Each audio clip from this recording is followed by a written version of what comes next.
Well, it was predictable, but just because it was predictable doesn't make it any less painful. The Yankees lose 2-0 to the Toronto Blue Jays in a game I think we all kind of expected the Yankees to lose.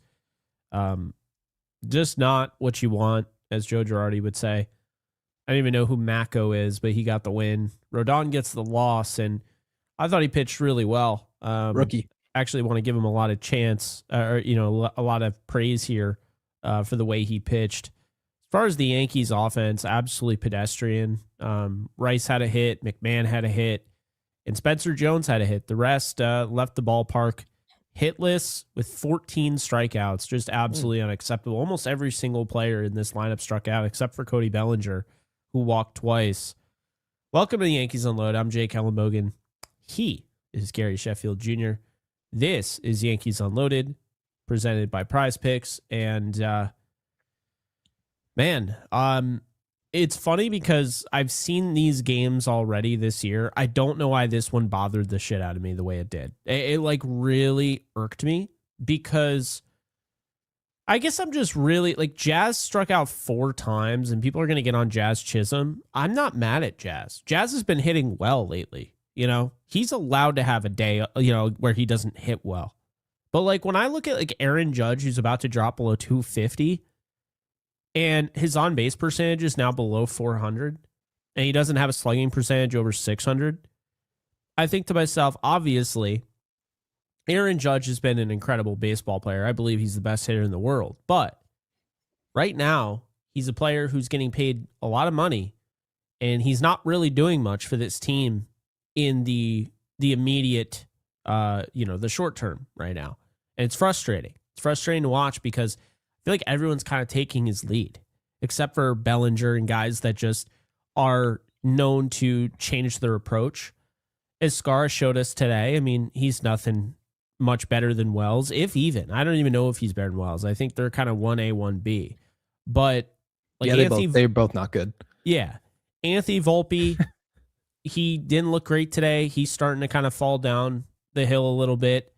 You could make the argument if he doesn't go to his knees on that, ground ball, they get the double play. And, that would have been kind of a big deal. Might have been 1-0 instead of 2-0.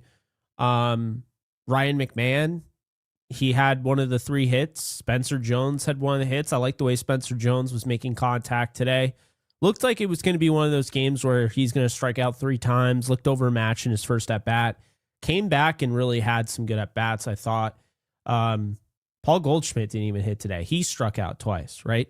Paul Goldschmidt grounding into a double play, and what you and I would have easily beat out, he was out by 3 steps. So just a tough day at the stadium. And when you lose to the Toronto Blue Jays, it's also tougher. Because, I didn't think the Blue Jays were particularly great today, but they did enough to win. And you give them credit. Looking at the pitching and everything before I sent it over to Gary, Rodon, like I said, looked great. Cruz was laughable, and it's not his fault. It's the fact that they put in Cruz after he literally just pitched 2 innings yesterday. Taking out Hedrick was just so stupid. Gary, you'll be happy to know that my father was livid when they took out Hedrick and put in. How did he feel when Cruz came in after working multiple innings yesterday? Didn't understand it, but he was really pissed about Hedrick because you take out a guy who just gave you an inning, looked really good doing it. He did it through 12 pitches, right? And you put in Doval, and of course Doval had to put his little cherry on top of this game and give up a home run to George Springer, who was a pedestrian NPC until he saw Doval today. So, yeah, Blackburn, 2 strikeouts, 2 hits in 2 innings. I thought he pitched decent. But, Gary, these losses are just debilitating. I mean, I'm so glad you and I weren't in attendance for a game like this. People pay their hard-earned money, whether it's to watch in that public restroom that they call Gotham Sports, to watch with any cable company in general, or you actually paid to sit, buy chicken buckets, buy, the Wagyu beef burger, whatever it is. You spend all that money to get this performance. 3 hits, Gary. 3. It's just not acceptable. And just a tough day, really tough to watch. And also, I could understand if the at-bats were better. You struck out 14 times. Most of the at-bats were terrible. This was just, last thing I'll say is baseball, any sort of sports are supposed to be entertainment. This was far from entertaining. That's fair. Okay, so earlier I heard you say something about Jazz because he'd been playing well. I'm going to tell you actually my biggest problem with Yankees hitters is that if they're not getting hits, they have no way of impacting the game. Mm-hmm. Jazz didn't impact the game in a positive way at all today. And the only part that makes it excusable is what's happened in the previous days. But I'll tell you right now, when it comes to when you're showing up to the yard and you have a body style like Jazz Chisholm should never strike out 4 times in a game. That's something that Spencer Jones should be able to do if he's overmatched. But Jazz Chisholm, a player that, he said he wants over $200, $300 million.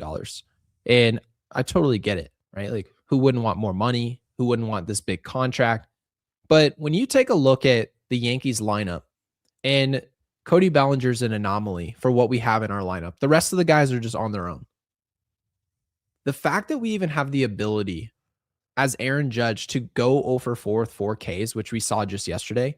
And then today he started off the first 2 at-bats having struck out, and he hits a ground ball to shortstop in his 3rd at-bat, and you're like, oh, thank God he put the ball in play. There was a point where they said, oh, Aaron Judge has struck out 7 times in a row. Guys, it shouldn't be physically possible to strike out 7 times in a row. You can't have that because it's not just striking out. It's not the standalone event that's the problem. It's doing it in succession, Jake. You talked about it yesterday. You at least introduced the idea. You didn't give us nothing. You stopped everything in its tracks. Everything. Things can't operate with you exterminating any rally or any type of momentum whatsoever as a team's best player, and you can't operate and give us a quality out. You can't even get somebody over if there's somebody on base. It's just inexcusable. And it goes across the board for this offense. It's just a bunch of guys right now taking turns, trying to do the same thing. They're trying to drive the ball. And you take a look on the other side, you look at Toronto's offense. Did they really wow you today at the plate? Of course not. They've never wowed us in any year, ever. And that includes last year. The only thing that wowed us, Jake, was their approach. And what's so good about it is that they can slap a ball at where the traditional third baseman would be playing, and they say, oh, how fortunate, it hit the base. If you watch the replay at both angles, right? They show it from the side angle and the front angle that we traditionally see on the broadcast. He was intentionally trying to do that, right? Slap a ball that way. It's the ugliest thing you've ever seen, but it's pure baseball. It's the way the game's supposed to be played. The Yankees aren't even attempting to do it outside of Cody Bellinger. So guys, the fact that I can say that, and the majority of people in this room would go, oh yeah, you're right. Cody Bellinger is the only player who'd be willing to take an approach like that. Why would it surprise anybody that the broadcast even admitted today, with our style of hitting, guys tend to go cold at the same time. They tend to get hot at the same time. Well, that doesn't really work against some of the best teams in baseball. And I know Toronto right now isn't seen as one of the best teams in baseball. When they see us, they get up for those games and they play well. We don't, on the other hand. We don't.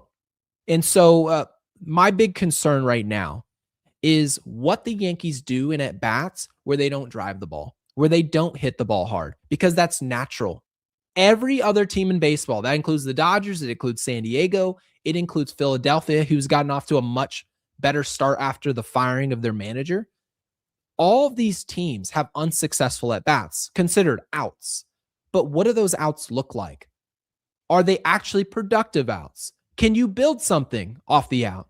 Or are you guys just taking turns striking out and really trying to walk?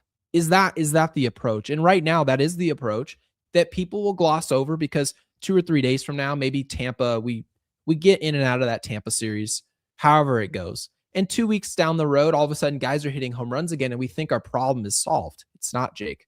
It's not. Our mission isn't to hit the ball harder, to hit it higher and get it off the ground. That shouldn't be our mission. Our mission is reading where fielders are and understanding the situation at hand, and then operating towards that mission and actually trying to accomplish something. The Yankees just took turns walking up to the plate with different stances doing the same thing today. Aaron Judge was every bit a part of that. It was a horror show. Horrible to watch. I feel sorry for anybody who took the time to watch this event, because it would have probably been in our best interest for this just to have been rained out. It wasn't a good contest at all. And more times than not, when you see a 2-0 game, whether you win or lose, you at the very least get to marvel at the pitching. And I felt like Rodon deserves a ton of credit. He was excellent tonight.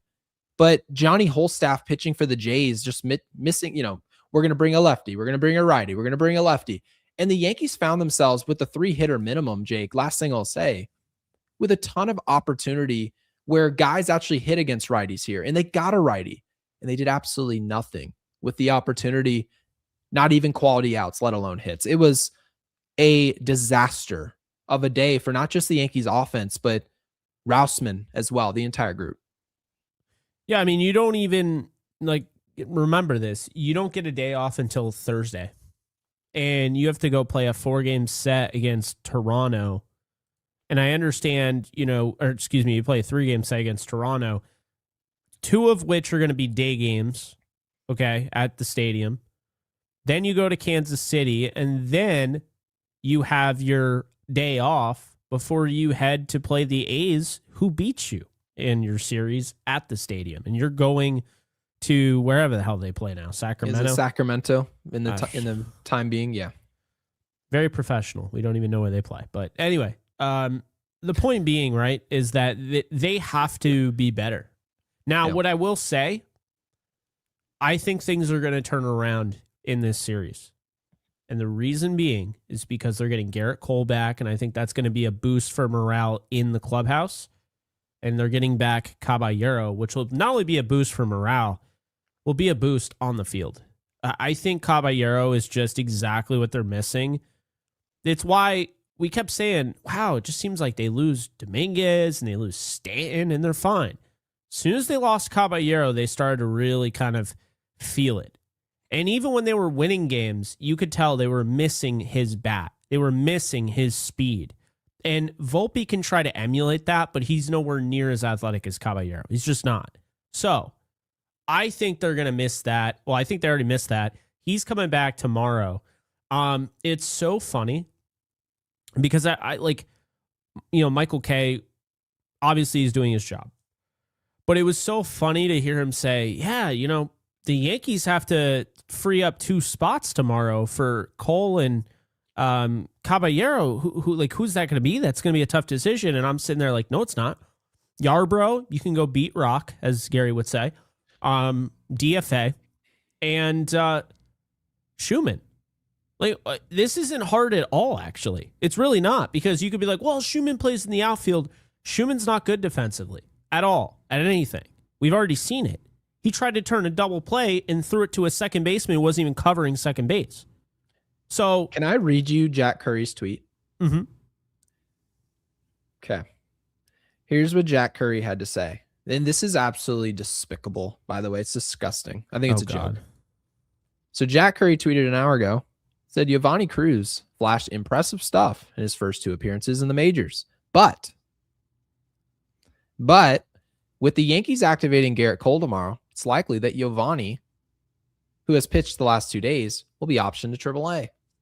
So, in a way, that gives you the answer right there. The decision was made pregame. He's going down to the minor leagues anyway. So, in a traditional situation where a guy's going to stay on the roster and you're going to treat him like exactly that's happening, you wouldn't pitch him back-to-back days after multi-inning effort. You would never do that. Then all of a sudden, Aaron Boone makes that decision. Why? Because he knew he was going down. That's why. So they just, we'll just redline it, send him packing. And by the way, Jake, he's probably our second best reliever on the whole team. He is. Not probably. He is. Watched Oval today. He is. I'm being generous by saying he's the second best reliever on the team. I'm being generous. By the way, I would agree with the decision. I would absolutely agree with the decision if your bullpen was worth a shit. It's not. If you want to make the argument, hey, he's on the 40-man roster now, and it's not going to cost a bunch of options. It only costs, he's on the 40-man roster. You're not it's not option after option. Fine. If you want to do that, fine, but you have to have the bullpen for it. They don't have the bullpen for it. It's ridiculous. Did Michael Kay say this, by the way? What? Did Michael Kay at any point where, because Michael Kay knows baseball, there's no question. Jack Curry knows baseball, right? All these guys at Yes, they know baseball. We've been watching them for years. They know the game, no question. Do you believe Michael Kay could have put that together the same way that Jack Curry did? That Yavanni Cruz is probably the guy that's being sent down? Would you say that everyone understands that? Yeah. Why is it that no one is mentioning that is hogwash? That somebody who, objectively speaking, is at the top of the bullpen is being sent down to the minor leagues not because of talent, just because. It's why? Stupid. It needs to be covered, and the question has to be asked. They have this obsession with these guys. It's not about liking people and reporters. You have to ask these basic questions. These are basic. No, I agree. And it's why we would never be allowed to be in the meeting room, because we would actually say everything that no one else wants to say. I mean, hell, I deal with it with the Rams. I watch the pressers McVay gets, and I'm like, why aren't you asking him about, why didn't you use this guy, or why didn't you use this guy? No one wants to fly that close to the sun. I'll be the one to do it. Give me the credential. Let me go on that Zoom call. I'll say it. I'm not afraid to, because I would actually challenge Boone. I'd be like, so Aaron, I'd be more prepared than this right now. But there it is, Jake. The tweet has arrived, ladies and gentlemen. The New York Yankees, following tonight's game, the Yankees have optioned right-handed pitcher Yavanni Cruz and outfielder Spencer Jones to AAA. Okay, cool. So for whatever reason, we're just going to get rid of the most exciting part of our team right now. The most exciting part right now is the fact that if I have to go through watching, 2-0 losses, at least I got to watch Yavanni Cruz pitch. At least I get to watch Spencer Jones hit. Hey, Spencer Jones, congratulations on being one of the only 3 hits today. Nice knock.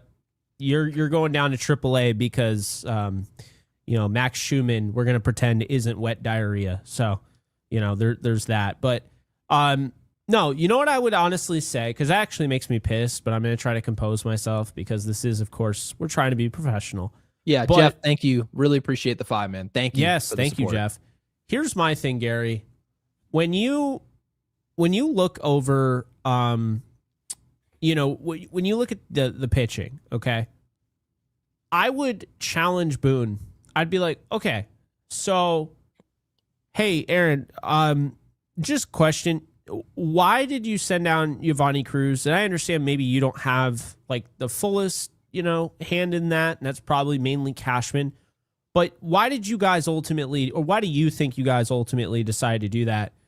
Because, and then you'd say, yeah, he showed a lot of good things and he'll probably be back up. But just right now, we believe in the guys we have.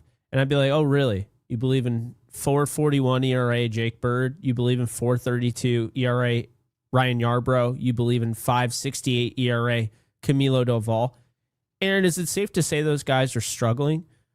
He'd probably say something along the lines of, I like the last few starts, or the last few appearances they've had. Like, I think Camilo was throwing the ball well. Just, they kind of got him today. I'd be like, they didn't just kind of get him today. They've continued to get him. He actually hasn't done anything in a long time worth, anything, really. And then I'd also be like, are you cool with the fact that David Bednar has a 5.14 ERA as your closer? Because that's not good at all. Like, and that's my resounding argument. You want to send down Spencer Jones, makes you less entertaining. I'm sorry. No one wants to watch Trent Grisham. He is a boring baseball player. He is not a good defender. Spencer Jones is astronomically better. And Trent Grisham is a terrible leadoff hitter that they continue to hit there. And on top of that, he offers nothing upside-wise. I could be looking at the future with Jones. I'm looking at another Aaron Hicks, hopefully, and he's gone like Aaron Hicks when it comes to Trent Grisham. When it comes to guys like Jake Bird, Camilo Doval, these aren't Yankees that you'll ever remember.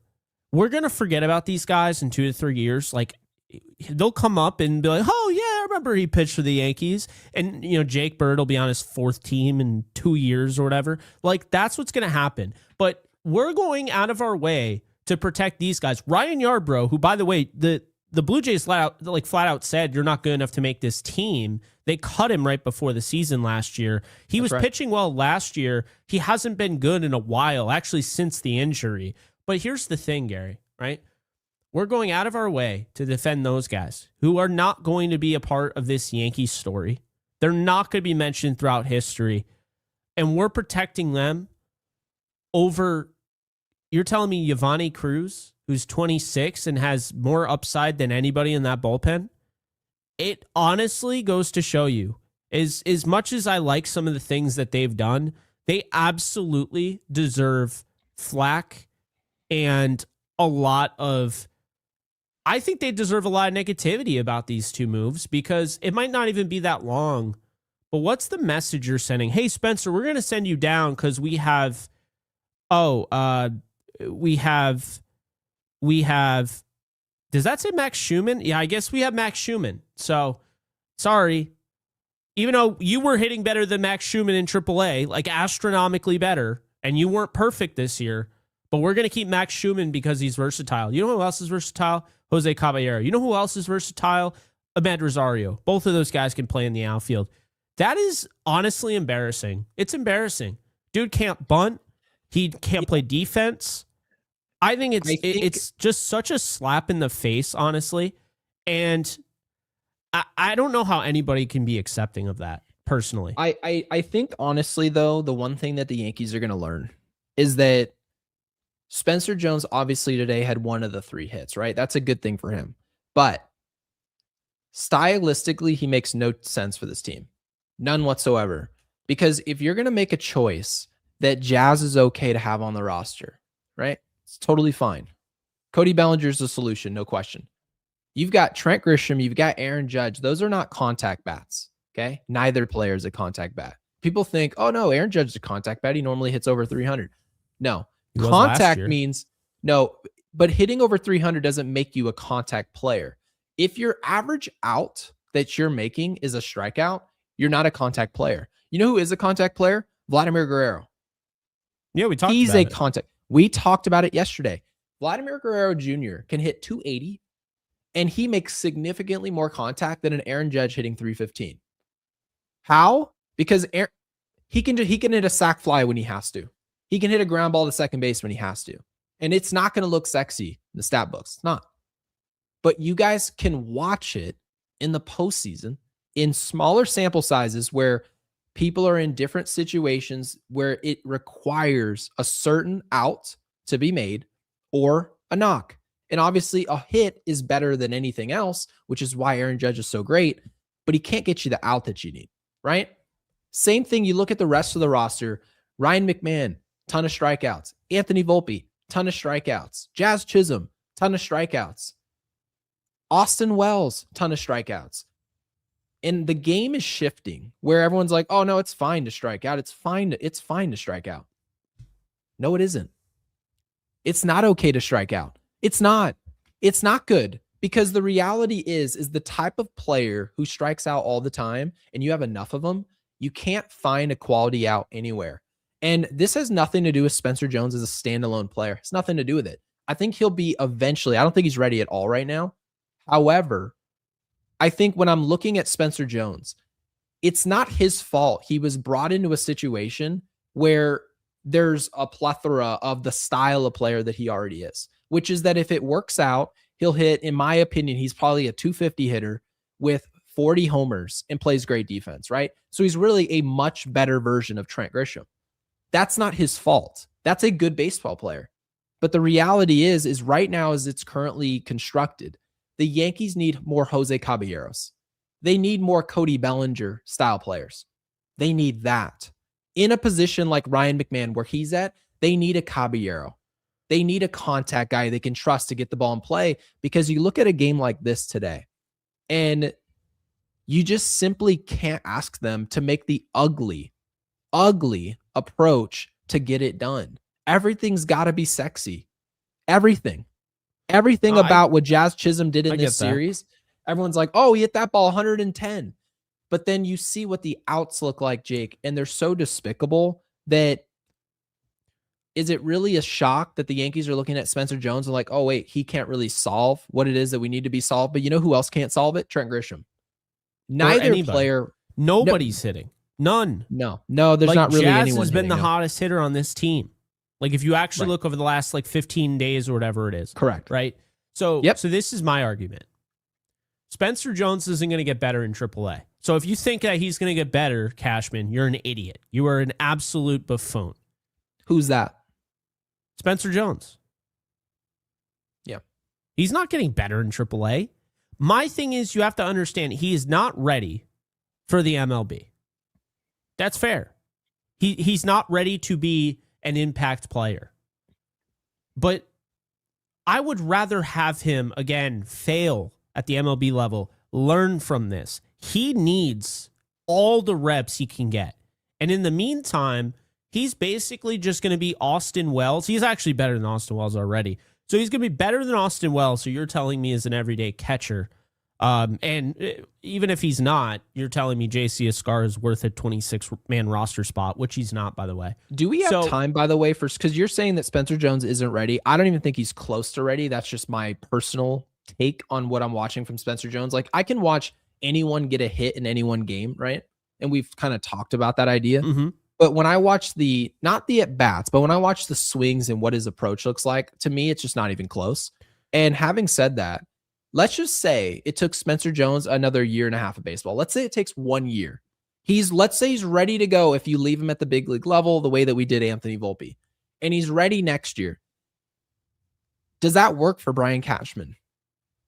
Probably not. But here's the thing, though. What is the positive to that? You have Jason Dominguez and you have Giancarlo Stanton right now who are on the IL. This is the time to play Spencer Jones. It's not. You have to marry him here and commit to him long term and say, this is our guy. But he needs these reps. And basically what they told us is not, because I didn't just look at this as, oh, now Max Schumann is going to get, no. Max Schumann isn't going to even see the field really. What we just told, we were told today with this move, and it's a slap in the face, is that Trent Grisham is going to be an everyday guy. And we no longer Trent Grisham has to look over his shoulder. That is a horrible message to send for somebody who's been an NPC at the plate. He's hitting 174. Okay. Right.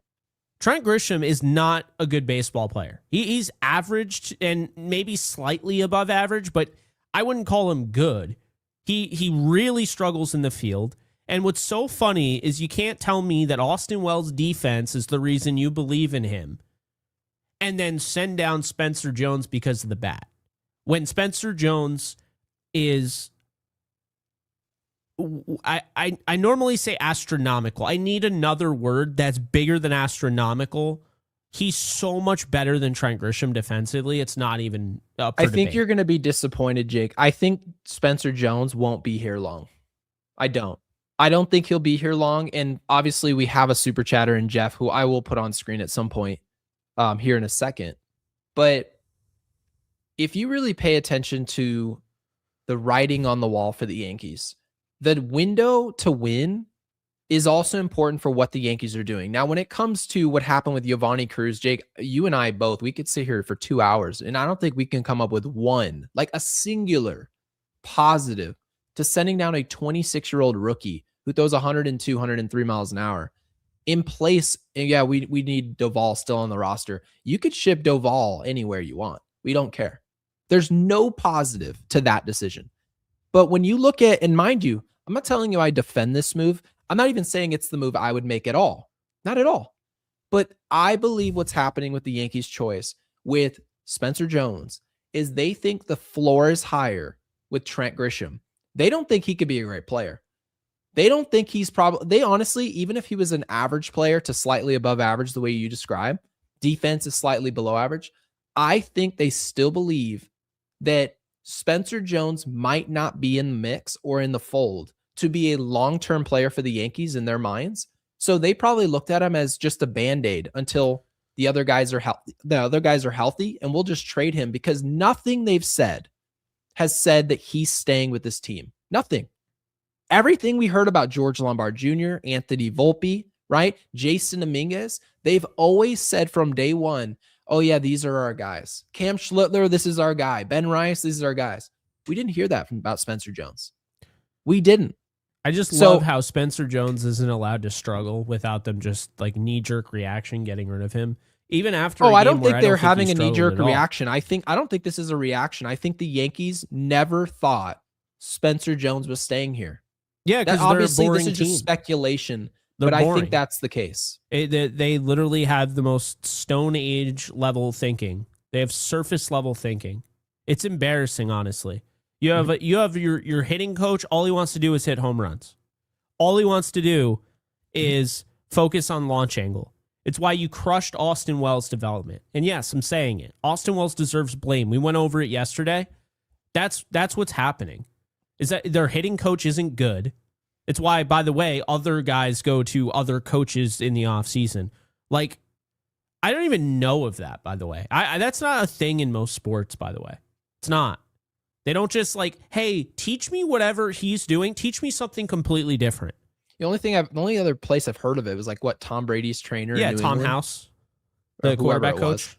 Oh, no, I know it wasn't Tom House. It was his trainer. But Tom House is a good example of that. He's one of those guys. And I know there are other coaches, but we're talking. I mean, Aaron Judge is a completely different hitting coach. He doesn't listen to, if Rousing goes up to Aaron Judge, like, yep, thank you, like he's not listening to him. No, he's just going to show him a level of respect because he's a professional. But yeah, he's not. And mind you, he might come to him and, hey, I'm seeing this, I'm seeing that. He's like, okay, cool. But when it comes to off-season work, and they're not going back and forth and working in the lab. This isn't any of that stuff. I just think at the whole. I think the whole thing is. Well, I'm just going to be brutally honest. The Yankees become very. It's a good thing Caballero's coming back and Garrett Cole's coming back. It's a boring ass team. Boring. Absolutely boring. Oh, Spencer Jones, who might have some serious upside. Yeah, we're going to send him down because we need Trent Grisham to play every day. Like, are you freaking kidding me? It's like puking in your own mouth. It's disgusting. So let me ask you this, Jay, because this is a question. So if the Yankees, let's just say, I shouldn't say they know Spencer Jones isn't going to be here, but let's just say if they're not committed to Spencer Jones, right? It's not a commitment where no matter what happens, he's going to be in the room and we have to see this through. If the Yankees feel like he may be gone this offseason for whatever reason that there would be, I feel like if that's the case and that's the real truth, technically speaking, you can make the argument that the Yankees should just bring in the player that raises the floor. Because if Spencer Jones, and again, I'm not telling you this is the right choice, but when I'm looking at what's happening with the Yankees, developing a prospect only makes sense if that player is in your future. So I'm curious to know what you think. If he's not going to be here, would you still play Spencer Jones? Because you have to then answer the question, is Spencer Jones going to be a better baseball player for the Yankees for the next, 130 games? Or will it be Trent Grisham, right? Now, Trent Grisham doesn't have potential. He just kind of is what he is, and there's just a baseline of what he gets you. But Spencer Jones probably has the ability to give you much worse. I'm curious to know what you think about that. Do you just think that Spencer Jones, no matter where he is in development, is he a better baseball player? Is he the best option for the Yankees in center field, no matter what? Well, here's the thing. You have to ask yourself, do you trust, do you focus more on hitting or do you focus more on fielding? Because the Yankees have, I know we do. Mm-hmm. The Yankees have given us mixed signals. That's what, they're not consistent. We can't let them escape that. Because if they were consistent, Austin Wells and JC Escara wouldn't be their 1-2.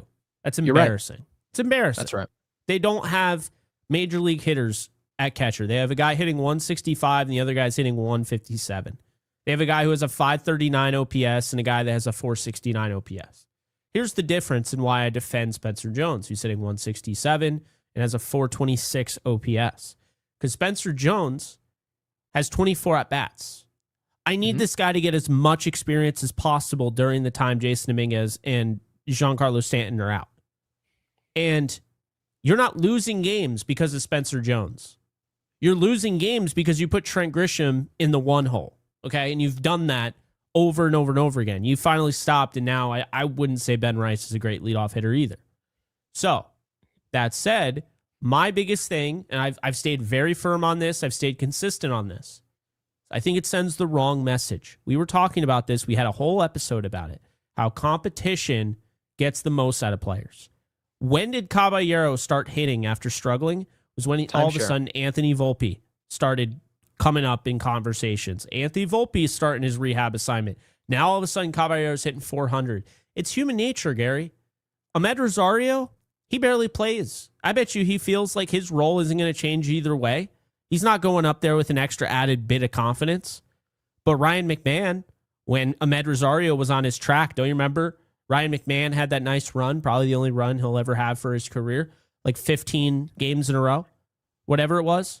Is that what it lasted? I don't know if it was 15 I don't even know games. if it was that long. It was probably 7 games, The point being here is that you're sending a really bad message to send down Spencer Jones yet again, by the way. So he's just going to chill in AAA.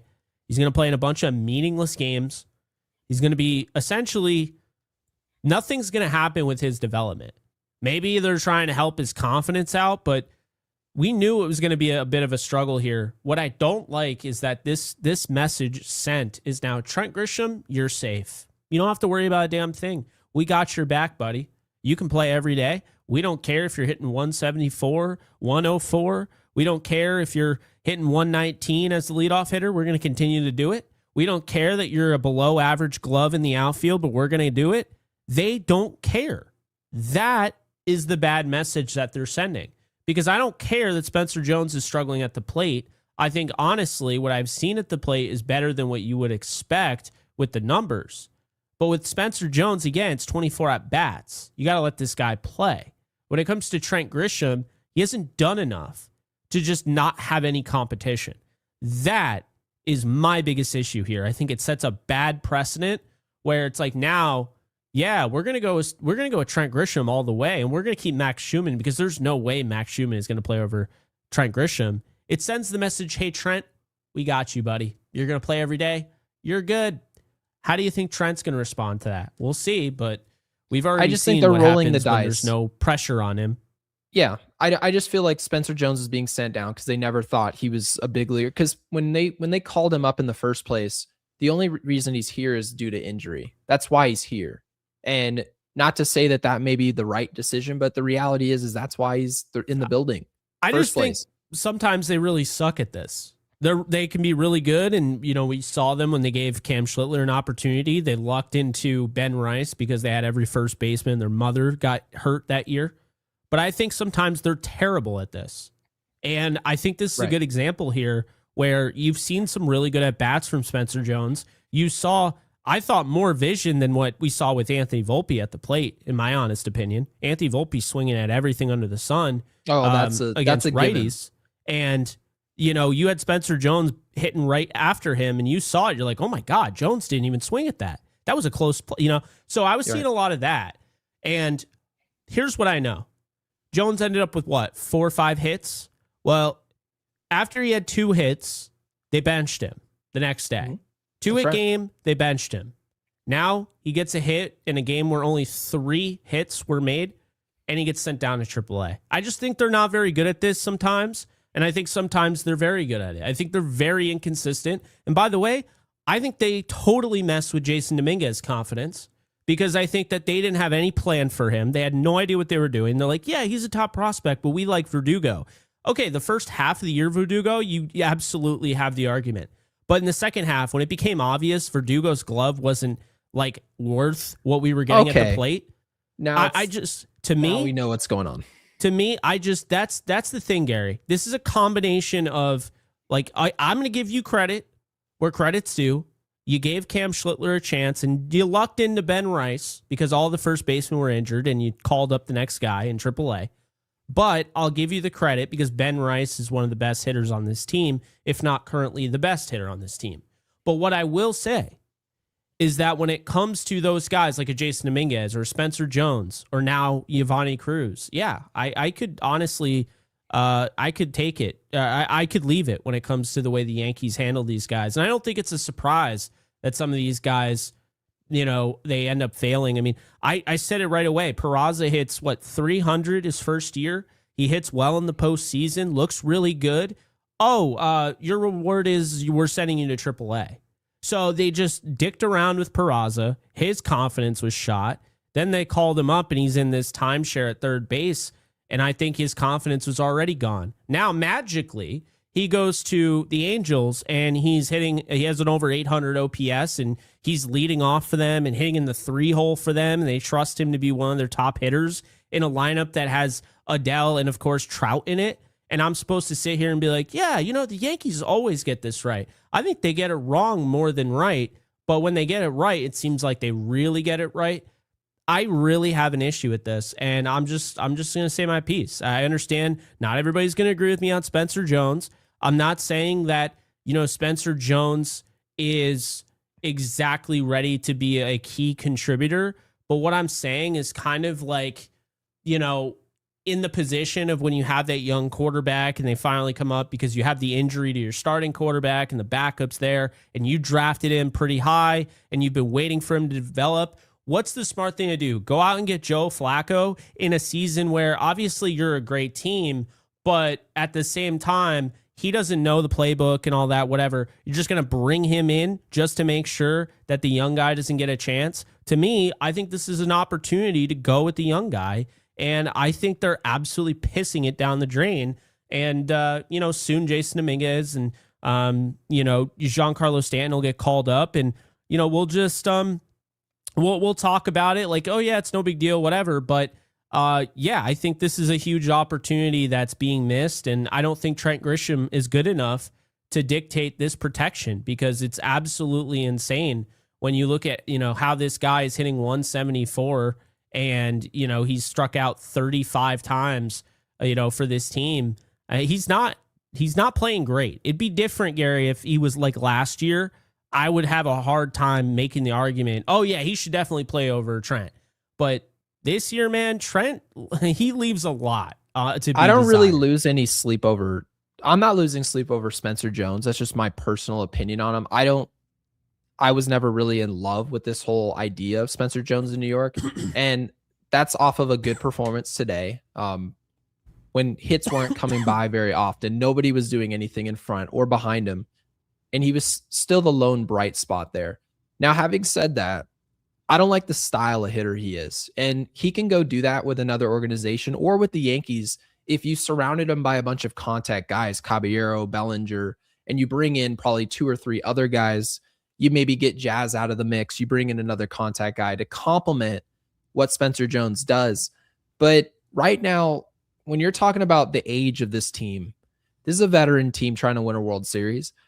I'm not really clamoring about development right now. Mind you, there's going to be times where it obviously is a must. That's probably going to be in the infield dirt, right? Ryan McMahon, highly paid. Shortstop, Caballero is more than likely. Jazz is going to be highly paid, whether we like it or not. Jazz may leave this offseason. The Yankees can look at it and say, okay, this is an opportunity for a player in George Lombard Jr. to break camp.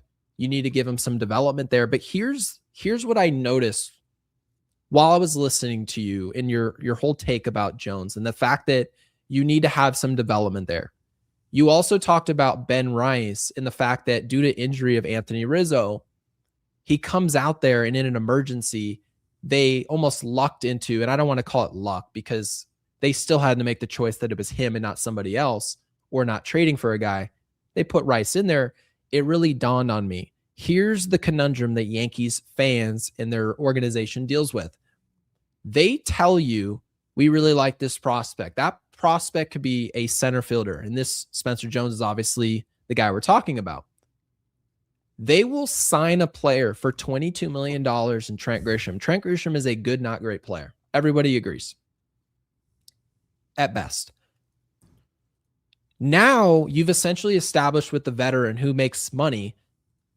The reason you give veterans as much money as you do is because you think you have a better understanding, and a lot of times this is true, of where their median is and where the floor is, right? If they give us their floor performance for the entire season, it's still serviceable enough. Like, will he walk enough? Will he put the ball and play enough? Will he hit enough home runs, right? What's the defense going to look like? What does it look like at the big league level? The veteran player, we already know. We have a much better understanding of what Trent Grisham's season this year will look like. It's probably by the end of the year, Jake, going to look like 205 with 20 homers and below average defense, right? And the Yankees traditionally sign veterans to sit in the driver's seat while the prospect sits coach. And all of a sudden you've got the prospect sitting on the sidelines going, I would like to see what he can do. I'd like to see what Jason Dominguez could do. Oh no, but Verdugo, he's the veteran, right? He's been to LA, he's been to Boston. We've seen what he looks like in the first half. He has strong first halves. Verdugo's the right pickup because he'll have a strong first half. And then if there's an injury, in steps Dominguez, he'll be ready to go. But Jake, did we ever see Jason Dominguez that postseason the same year in 2024 when we went to the World Series? Did we see him? Nope. We didn't see him, right? And who was in left field in the World Series? It was Alex Verdugo. Wasn't it? Right. So on and so forth. You see Anthony Rizzo. Was Anthony Rizzo? Did they say, oh yeah, Ben Rice, we can't wait to get him up to the big league level? Or was Anthony Rizzo just starting at first base? Was Rizzo playing well when he broke his arm? Do you remember that? No. He wasn't playing well, was he? No.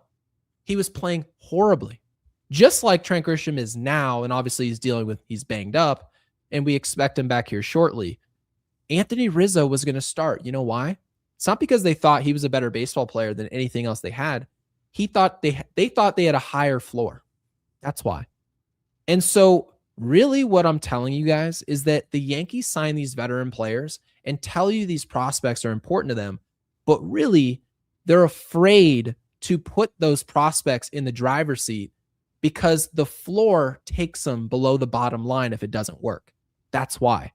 And the only prospect they actually gave the leash to fail happened in a season where the Yankees had no expectations to win anything. It was 2023. We won 82 games. It's the only season they've done it, and they haven't done it since, Jake.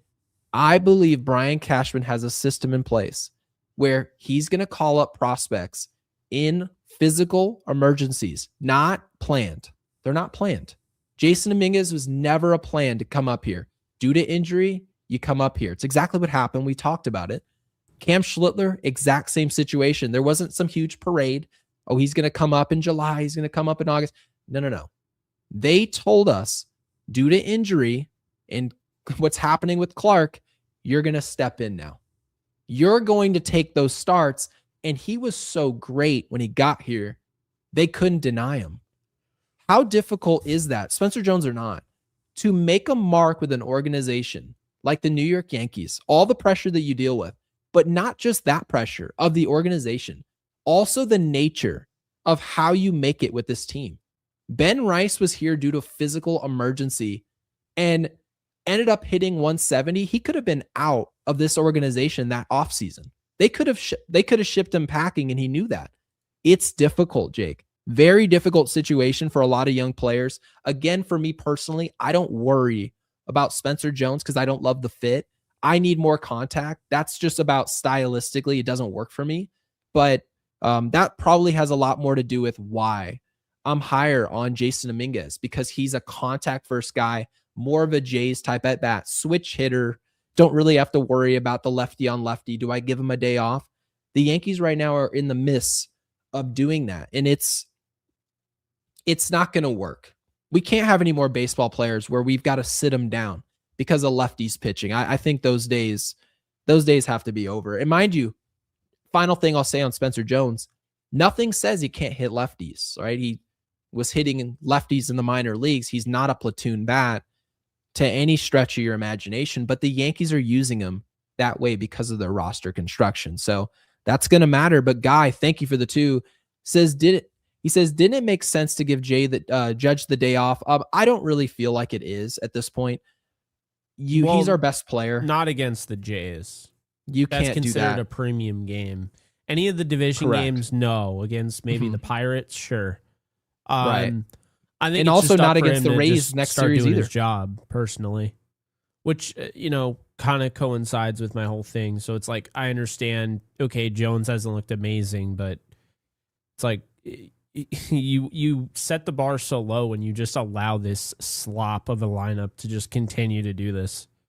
I mean, you can't be like, oh, Jones only had a hit today, we're sending him down, or Jones went 0 for 2 with 2 strikeouts, I'm pinch hitting him. But when Jazz goes 0 for 4, it's like not a big deal. Or when Volpe goes 0 for 3, it's not a big deal. Or when Trent Grisham's 0 for 5 3 days in a row, like it's already happened this year, no big deal. Right. It's Trent It is Grisham. no big deal. That's right. And mind you, he's not homegrown, so I have no connection to him whatsoever. I want him to do well because I want this team to do well, and I know the Yankees are obsessed with him, and he's not leaving the lineup. So by virtue of that, I hope he does well. But yeah, this team is boring. Like to me, they lost a huge storyline. They lost 2 huge storylines by doing this, by the way, and I think that's also part of it. I'm just glad that they're getting Cole and Caballero back because, I mean, like I said, to send down Jones and to send down Cruz, this is what, call me crazy, this is what Yankees fans tune in for when they're not hitting well. At least I get to watch Spencer Jones. Oh, at least I get to watch Yavanni Cruz. Like, I have to watch Camilo Doval. I have to watch Yarbrough. I have to watch Jake Bird. Well, at least Yavanni Cruz is in this bullpen. At least I can watch Spencer Jones hit. At least I can watch Spencer Jones steal a base and play defense over Trent Grisham. Now you don't get that. So, honestly, in my personal opinion, Yavanni Cruz will probably be back next week. So I'm not entirely, pissed about that. We just made a video about him being closer, and they're like, not only will he not be closer, we're going to use him a second day in a row because we know we're optioning his contract, and we're just going to ship Garrett Cole in the door. Our adopted Knicks won. Did they just win? Is that why I'm seeing that I just know that, I see Knicks unloaded in there, and I think of one thing, that they won. Knicks unloaded, so they're up 2-0. I did tweet that they're gonna. I'm glad I didn't jinx them. Not even close, by the way. 109-93. It really makes you wonder. Oh wow, James Harden played well. Obviously, I'm kidding. Yeah, I know. That honestly, I don't know if did you see their comeback from 22? Oh yeah, of course. So every single, I actually went through a video that broke this down. Every single one of the Knicks plays that, when they scored, was on James Harden. His defense it was actually Hall of Fame of bad. It was a compilation. He was the WOAT of defense. I couldn't believe James Harden. They literally scored on James Harden every single play. Mm-hmm. But I know it's not a Knicks show, but I wanted to give people, a lot of people in here are Knicks fans, so I'm really excited for you guys. And I will tell you, it's not false hope. I really do believe they're going to win this series. And man, the way the playoffs work, and we've seen it. Actually, this is a great example, Gary. I can relate this to the Yankees. When the Yankees lost that Dodgers, the first game against the Dodgers, I was so in denial, but I knew deep down the Yankees just lost the series. And I think there's a lot of Cavs fans, when they blew that 22-point lead, even though it was on the road, I think a lot of people are already we just lost the series. And tonight kind of goes to show you. So, yeah, in the playoffs, you just can't have that. And the Yankees seem to have those type of games every single playoff. It seems very way. True. Miguel, thank you for the 2. Says the Yankees and their bipolar offense is, and obviously no space bar there because the super chat bar attacks again. Says is irritating. Yeah, we're not really a bipolar offense. We're just stylistically a power hitting offense. And if there's one thing you'll learn about power hitting, is that it's never consistent in its nature. It cannot be consistent. It goes ice cold, it gets red hot, and it typically hits in the summertime. And that's why Jazz Chisholm really told you guys, oh, I just don't hit in the cold. Oh, I don't hit in the cold. But when it starts warming up, I warm up. Okay. Well, you're going to be forced to play in the cold come October. If we have to go on the road in the cold, we're expecting you to perform. We're expecting you to have those ugly 11, 12 pitch at bats and slap a ball that gets a guy over and it's a productive out, or put a ball into the outfield when we need you to. This isn't about being comfortable. And everything about what the Yankees hitters need is something comfortable. Comfortable matchups, comfortable weather. We're just not an adaptive team. So really appreciate the super, Miguel. And Jeff with the 5 says Jones is already an older prospect. He needs to be traded, bring up Cabrera, or even you could also make the argument, to Jake's point, one or the other. He's an older prospect. You either trade him or you play him. But the one thing that's not valuable is to have an older prospect struggling or playing well in the minor leagues. What good does that really do you, other than having a chip for the trade deadline? I mean, other than that, is there really any benefit to that? No, it's the whole, I mean, bringing up Cabrera, there's not really a benefit to at all. Like, I don't understand how you could be like, and Jeff, we appreciate the super, but I don't understand how you could be so anti-Jones and then be like, call up Cabrera.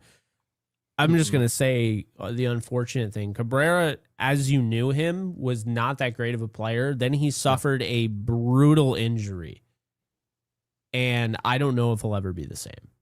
And he already was like a 650 OPS guy. Like, we're not talking about a guy that was, really going to be a great contributor anyway. And coming off that brutal injury, like, yeah, he wasn't good before that injury. Like, we just can't have revisionist history and then just say what Cabrera can do. Like, oh, he can play left field.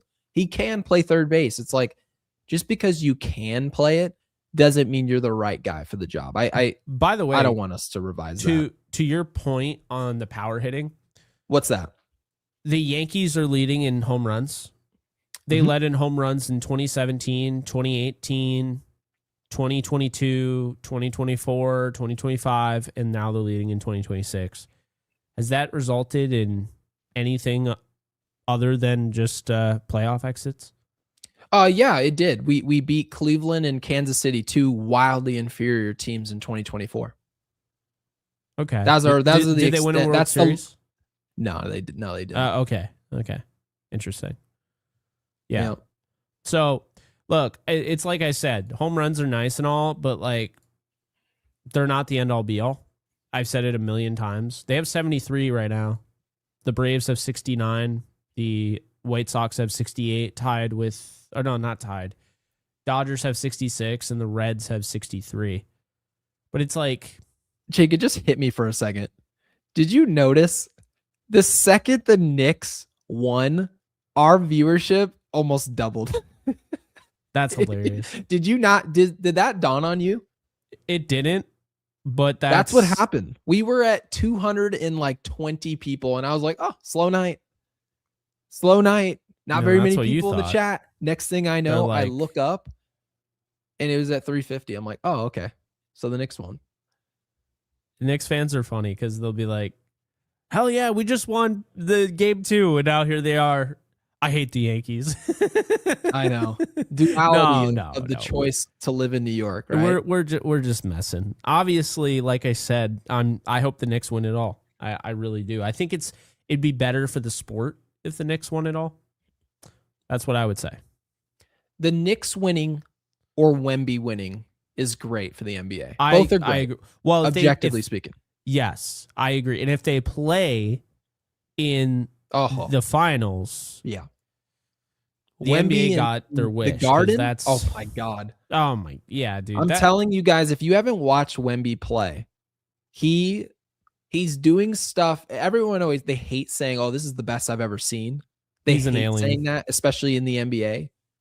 But he's like one of the rare situations where the best defensive player also happens to be sometimes the best offensive player. It is ridiculous. And the fact that he's playing like a guard, shooting threes at 7'4" is ridiculous.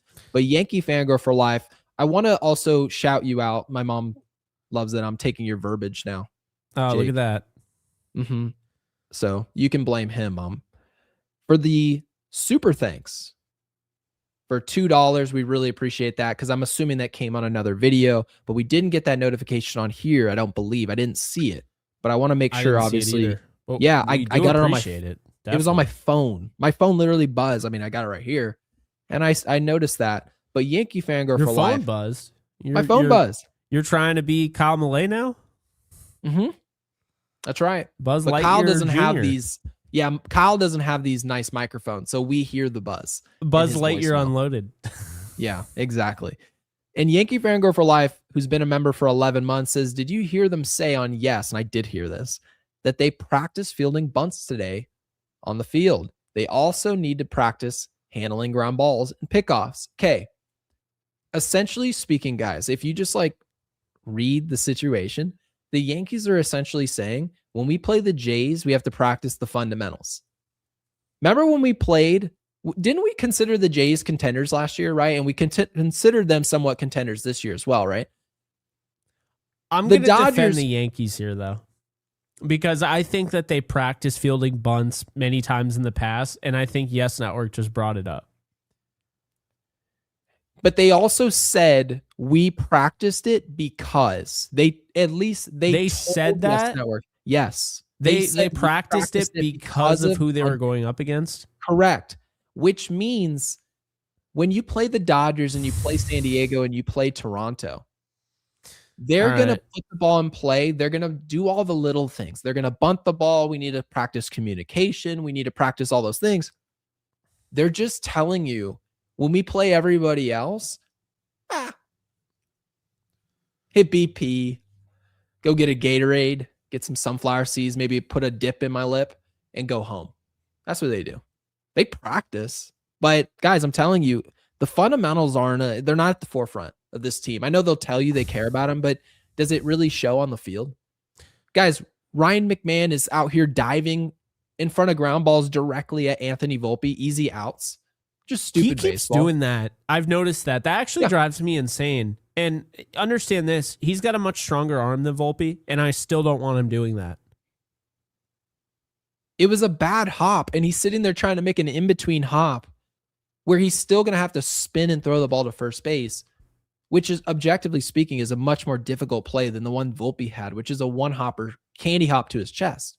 He was 10 feet behind you. Oh, yeah. You don't take that ball. And you should know where your shortstop's standing, but for whatever reason that there would be, he didn't know. I'm not worried about the fundamentals. They lost 2-0 today. I'm worried about the hitting. The hitting is the biggest issue for me. The hitting, the mechanics, the bat path, what they're swinging at, the approach. I mean, their coach, they're hitting. I can't stand Rousen. I really can't stand Rousen. Because go back to 2019 when the Twins, the Yankees, funny enough, were second in home runs that year. Mm-hmm. Go back to 2019 and you see the Twins, 307 home runs. They beat the Yankees out by a home run. Okay. Congratulations. They hang the banner. Right. So what did they do that year? What do you think they did that year? Oh, the Twins? They probably, oh man. In 2022? 2019. The Bomba squad. That's what they called them. Did they lose in the division series? They lost in the wild card to the Yankees. 3-0. They lost 10-4. So a non-competitive, a complete no-show from their offense. 10-4, 5-1, and 8-2. And that was Rousen's team. I understand I sound like the 7 biggest runs in hater 3 games ever, but here's my thing. I didn't like this hire. I know he came from the Yankees initially. I don't care. At this point, I'm really interested if Shelley Duncan would offer results. Because I keep seeing guys hit in the minor leagues. He's he's actually the manager in AAA. I keep seeing guys hit, Gary. I keep seeing guys develop, and then they come here and they struggle. And you could say the MLB is tough, and it absolutely is. And some guys just can't crack it.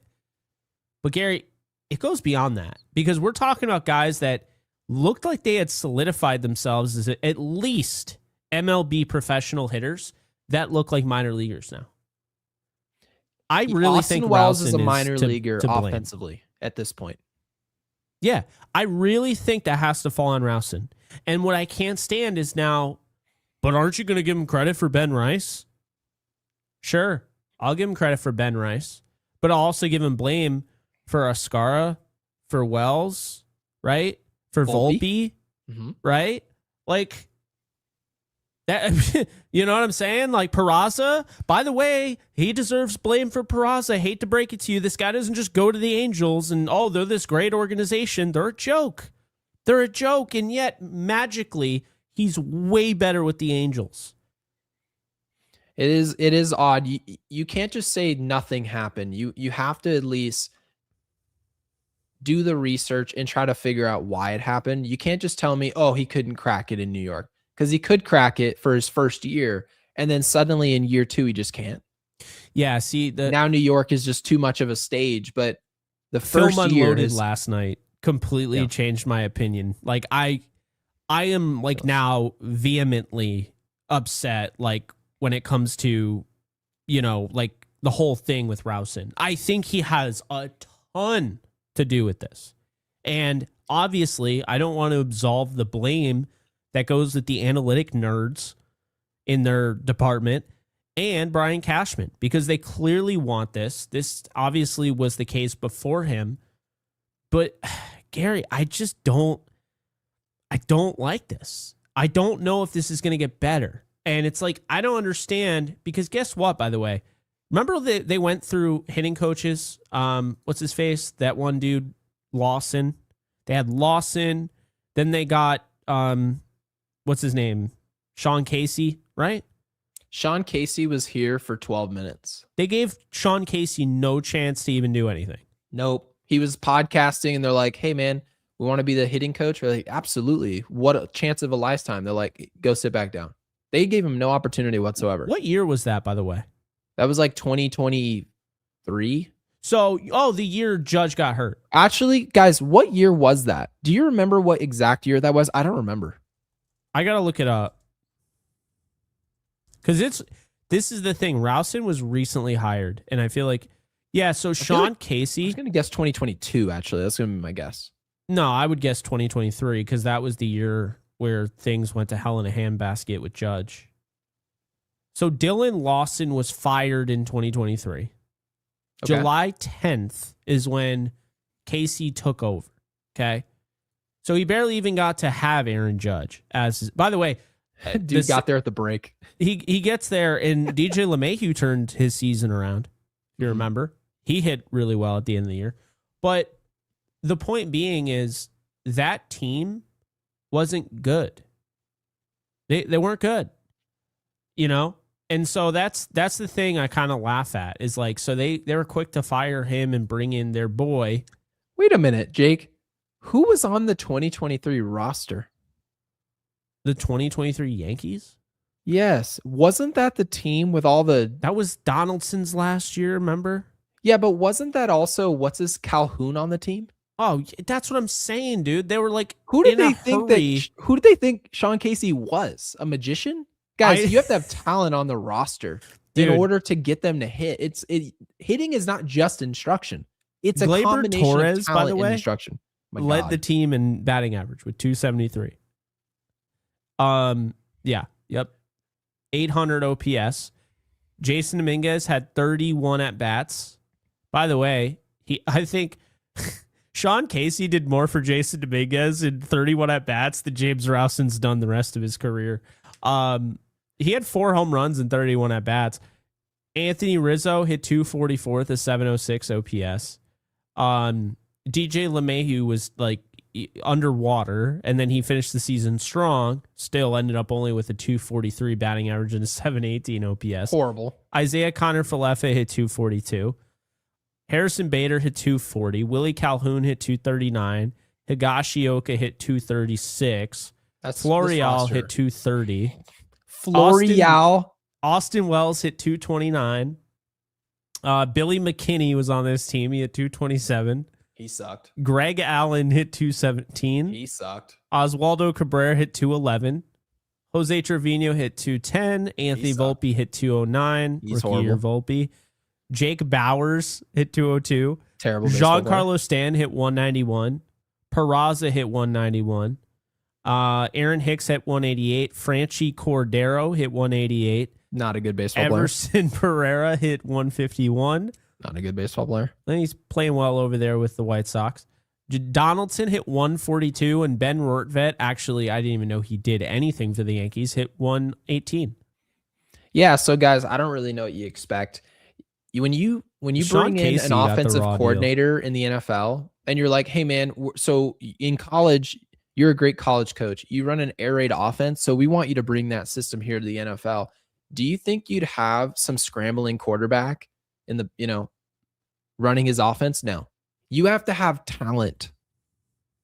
And when you bring in a hitting coach like Rausman, Jake, what type of hitters do you think they're going to bring in with his system? Power hitters.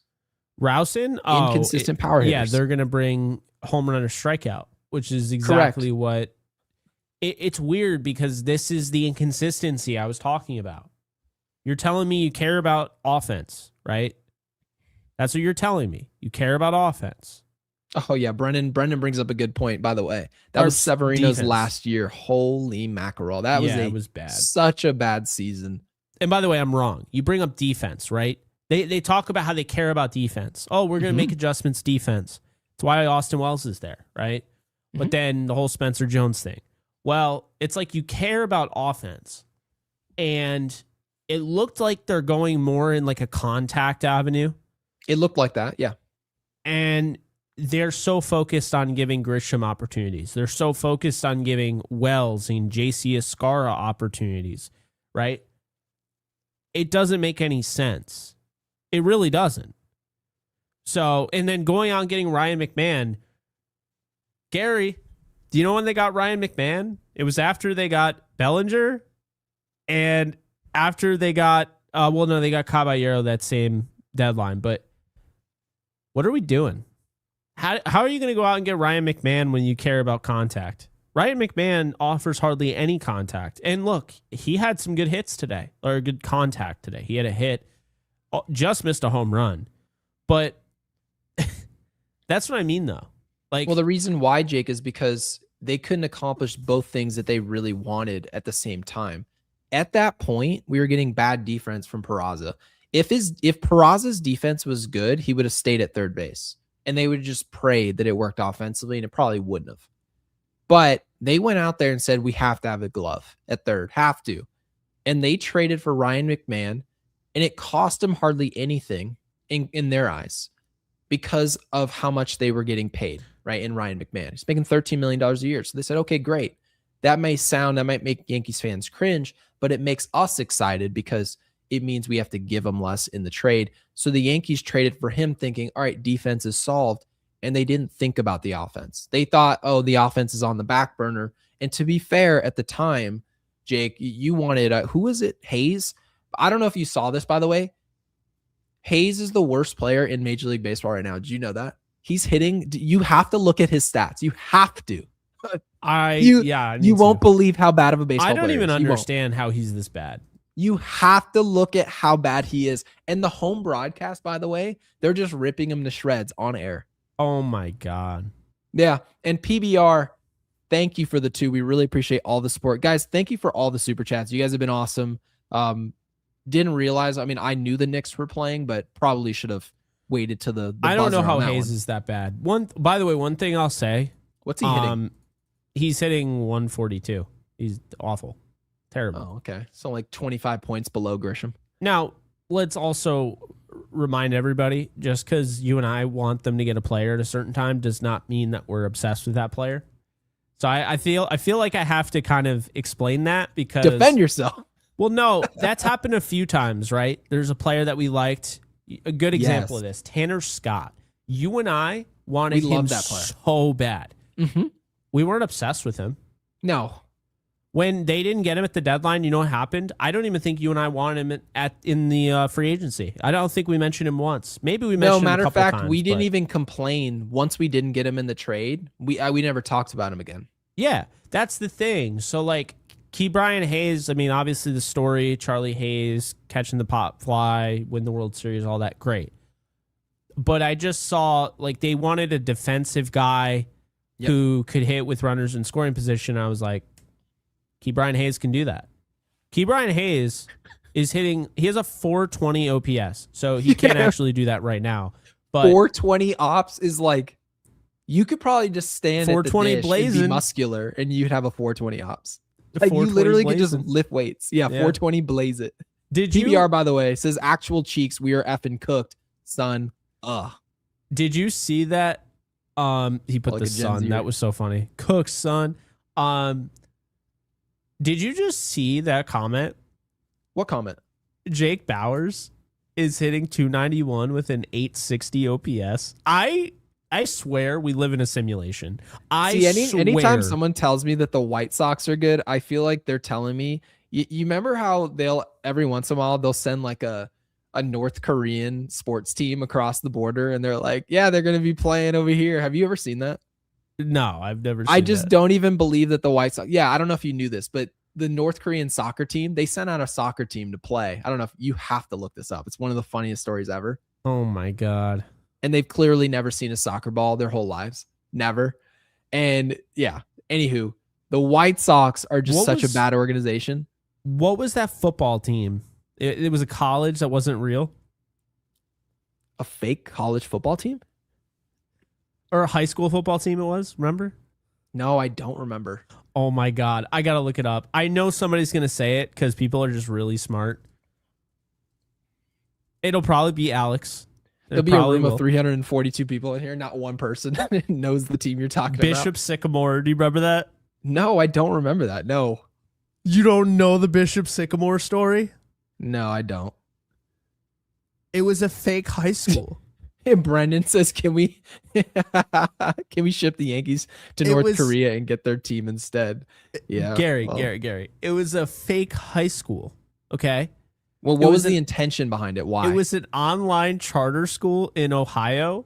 Okay. That they totally fooled ESPN into broadcasting one of their games against IMG Academy. You have to understand, IMG Academy has superstars. There are guys in the NFL that played on IMG, right now. Yeah. So the team was essentially a scam, and it was created by their head coach. His name was Roy Johnson. Okay. And it had older JUCO dropouts. So wasn't high school. It was junior college dropouts, and it was that was the whole thing, and they lost 58-0 to IMG. I'll tell you right now, dude, that's just so, what a joke. The commentators during the game, because this game randomly was on my TV. It was I was looking at history and I didn't even know it. I was like, IMG, all right, yeah, sure. I've never watched high school football on ESPN before. And that's why I feel like this is a whole simulation thing. But, dude, it was so funny because commentators couldn't figure out, they were trying to talk about some of the kids. And they're like, we just don't have any background info on this. It was it was weird. They were like, what's going on? The roster was ineligible. They had different helmets. So one guy couldn't afford helmets for everybody. So some had chipped helmets, and then some had a brown helmet when their helmet was supposed to be black or something. And then I'll YouTube this. I'm probably going to YouTube it tonight because it was literally insane. But yeah, the high schoolers destroyed the grown ass men, as Alex put it, 58-0. And it just, there's a documentary on it. Oh yeah, it went crazy. So I'm actually surprised you never heard that. No, and I will. I went nationally. It was a big, Bishop Sycamore. People went crazy for that story. This is actually, we should probably we can probably send Austin Wells to go hit third for, would you call him Bishop Sycamore? Bishop Sycamore. Yeah. Not even a real thing. Austin Wells can go rake over there and get his mechanics fixed. B. Lee, thank you for the 5. Says, watch, the Jays or the Dodgers are going to trade for Jones, and he's going to go torch the Yankees. That is not going to happen for years to come. He just needs philosophy change. Now, technically speaking, I'm a firm believer that you can convert a power hitter and give him a better approach, and he'll become a better hitter. I don't like the idea of doing the inverse of that. A guy who should be a contact guy trying to force the power game, I don't think that works. I don't.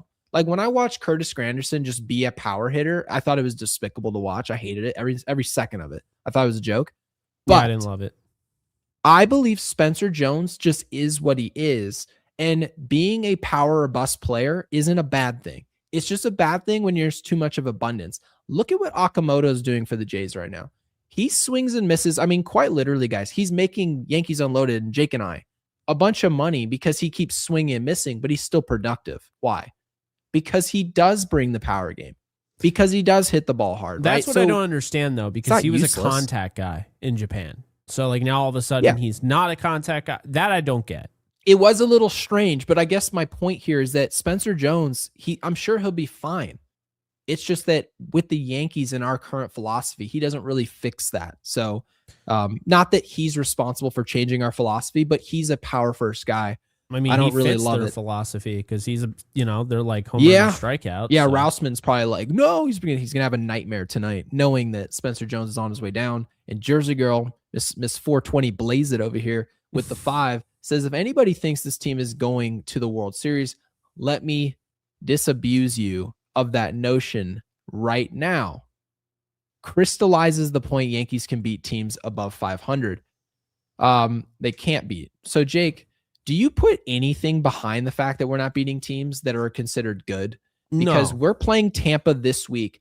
Will you have something similar to say, like, for example, if Tampa has their way with us at the stadium, will you start to give it traction, or is it still too early? Because you did say we have to get to the deadline, but deadline is probably too far away. That's in August. I mean, I still stand by that.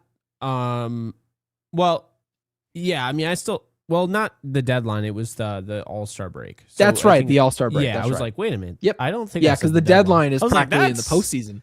That's crazy. No. If the second half of the season, like things, they've lost to every single good team. I mean, whatever. But here's my thing. Okay, I actually think they're going to show up. I think they needed Caballero, and I think just like I've already said this. I said it like a while ago.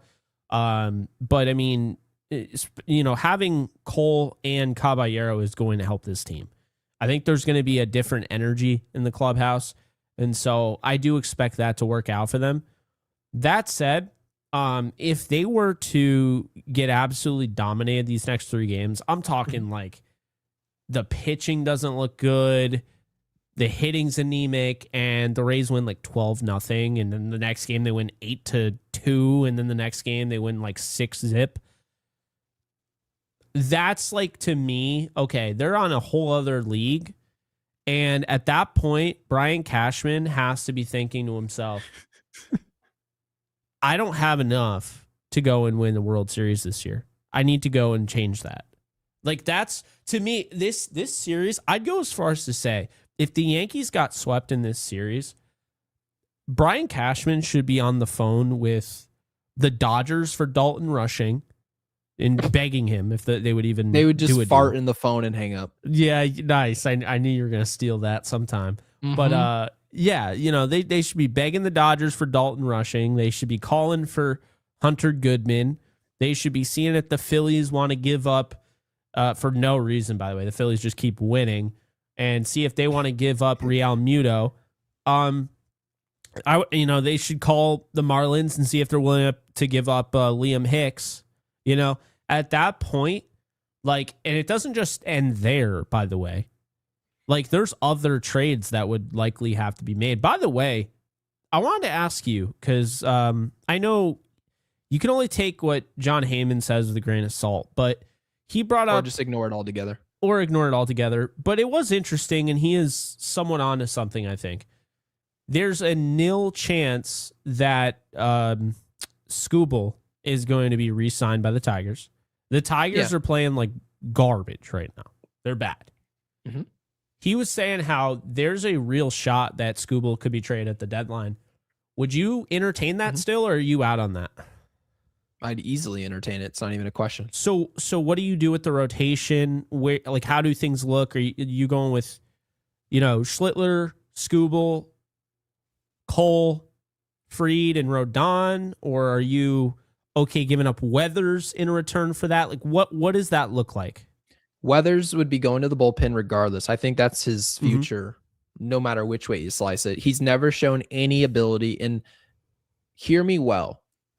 Just because you've never shown you can do something doesn't mean it's physically impossible for you to do it. That said, in a win now season, you don't try to get a one-off season. In a year, you have to win. You just put him in the bullpen. That's the answer. Ryan Weathers is a reliever. Then you say, okay, he's probably talented enough to be in the rotation, but now that he's out of it, now you have to say, is Will Warren going to be in my rotation? If Tarek Skubal, hypothetically, in a make-believe land, you could trade for him? No. Will Warren is not in your rotation. He's not going to pitch in a postseason game.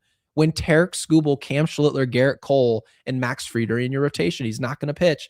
Will Warren goes to the bullpen, right? So that's the way these things are going to go. And so you probably have to imagine that if Detroit ever were to say, okay, we suck, and we're also not going to be returning this guy, they're basically in the Shohei Ohtani situation, aren't they? They're in a situation where they have to get a return on a player when they know they're going to get nothing for him if they hold on to him another 2 months. So the Yankees probably can get him for almost, I mean, I shouldn't say nothing, but how much are you really going to get for Tarek Skubal for 2 months? It's not going to be George Lombard Jr., Spencer Jones, Jason Dominguez. They're not going to be calling about Ben Rice. It's those days are over. Those are what it would require, Jake, if Tarek Skubal was available with like 3 years of control, 2 years of control, different conversation there. But yeah, often injury, Tarek Skubal to me, I take that risk any day of the week. Put him in the rotation, and if he gets to form, which I fully expect him to, I mean, based on what they're saying, they're not too worried. You put Tarek Skubal in this rotation, it's like a lot of people think, oh, this team they don't need Tarek Skubal. Yes, they do. Yes, they do. So do the Dodgers. I mean, yes, they do. He's just a great pitcher. Yeah, it's interesting because, Gary, I never really felt like Skubal was actually available. I feel like the Tigers don't know what they want to be. And I get it. It's tough because the Tigers showed, they're formidable. When you look last year, they look like a team that, okay, you can build off that. They call it McGonagall, right? It's a tough situation because if you're the Tigers, you have to feel like you have at least a bigger chance than like Ohtani with the Angels, right? But at the same time, yeah. Because I could see Skubal being the guy that just wants to stick with one team. Actually, I think that's a big reason why he hasn't already been traded. But at the same time, you're absolutely right. I mean, what came out today, Junior Caminero was in a trade offer back in the day that, would have netted, Ohtani, but the Angels would have ended up with Caminero. And Caminero's like one of the top young stars of the game. So if you might have had him and instead you got nothing. And it's like, you have to think about that. I mean, I don't know if I do that trade. I don't think it makes sense for the Tigers to do the trade for a Weathers or a Will Warren. I'd be doing that trade to get guys like to me, I think you'd have to give up Lombard Jr. I think you'd have to give up Spencer Jones. And I think you'd probably have to give up more than that. Like, I think you'd have to give up a lot. Because why would honestly, the Tigers none of do it that? None of it really worries me, though, by the way. Everyone's like, oh, I don't want to lose this player. But it's like, you're also a major market that can just replace a guy in the offseason. Like, if you give up some prospect, like the Padres, for example, they give up the number 3 prospect in baseball, go get Mason Miller. You're talking about a position player that they gave up. They can just go into free agency and just sign a player. That's something that a lot of these teams that give up those prospects, they have that at their disposal. The Dodgers can be like, oh man, we gave up the number 1 prospect. I guess we're just going to have to settle for Kyle Tucker, right? The only thing is, and I'm sure you've probably thought of this, but the only thing that I would have pause with, right? Mm-hmm. He's coming off an injury. So if you don't think you can sign him, this could be a really bad move because you don't know how impactful he's going to be the rest of the year. 1. 2, this might take you out of the Paul Skeens. Oh, that I don't care. I don't care about the Paul Skeens thing whatsoever, because the thing about it is that you can't tell anybody no on something because, well, we have this down the road. When was the last time the Yankees told us we're not going to do this because we have our eyes set over here? And then they went and put their eyes over there and got that player. Never happened. We looked at Manny Machado and they said, no, this can't, no. This can't be right. Bryce Harper can't do it. Man, we got Brett Gardner, Kyle Tucker. Nope. He's not the perfect fit. He's overrated. Oh, Juan Soto. Nope. He's not worth $800 million. Oh, Tarek Skubal wants what? He's going to ask for probably $600 million. Oh, $600 million. Nobody's worth that, especially off an injury. No way. Then Paul Skeens is going to become a free agent. And then everyone always thinks the guy who's not close to free agency will just be worth it to you when he gets here. They never, I promise you, Jake, the guy who's in front of us, we're always turned off by him for some reason. Whatever the reason is, we have something that could be there. He's overpaid. There were people telling me that Bryce Harper is out of his mind for asking for $325 million from Philadelphia. That is $25 million a year. Bryce Harper, he's not even a blimp on the radar contractually today. Oh, I know.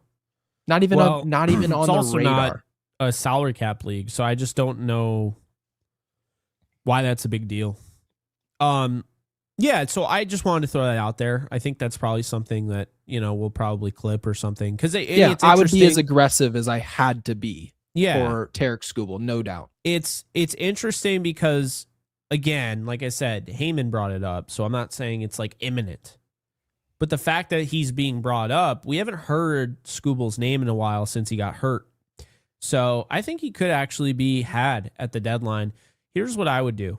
I would tread very carefully because if you don't get him, well, the Rays might. And we've talked about what's the one thing, Gary, I keep bringing up about the Rays. They have a lot of great things, but I just can't love buy their into depth them. in the rotation. Bingo. That's right. I don't love it. You add Skubal overnight. Now, of course, I'm not going to talk out of both sides of my mouth. They did just say there is a question mark of how effective he would be coming off the injury. That's fair. Yep. But on paper, you have Rasmussen, you have Skubal, you have McClanahan. That's a starting three for the postseason, is it not? Is that not a really good trio in the postseason? It is. By the way, Alex, is it blip? Is it blip on the radar? Is that what Alex is trying to make fun Did of? Gary just say blimp on the radar? Yeah, I did say blimp on the radar. Yeah, it is blip, but we should have like a radar like you're in a submarine as like part of our merch, and then have a blimp. It'd be great. It is now. Blip. Alex, eat shit. Hey, there. watch out! Alex is gonna send you a blimp to your house, and you're gonna have to put it in your backdrop. Hey, Alex, can you AI me a blimp on the radar? That's hilarious. What's so funny is he could post that, and most of our, how do you say it, inside jokes would go unnoticed by people who don't watch the show. Thank God. I feel like a lot of people would know exactly what is happening. Like, wait, blimp radar? Yeah, I hope nobody catches that at all. Yeah, everyone's gonna catch it. So, but this is my mother. Mom, welcome in.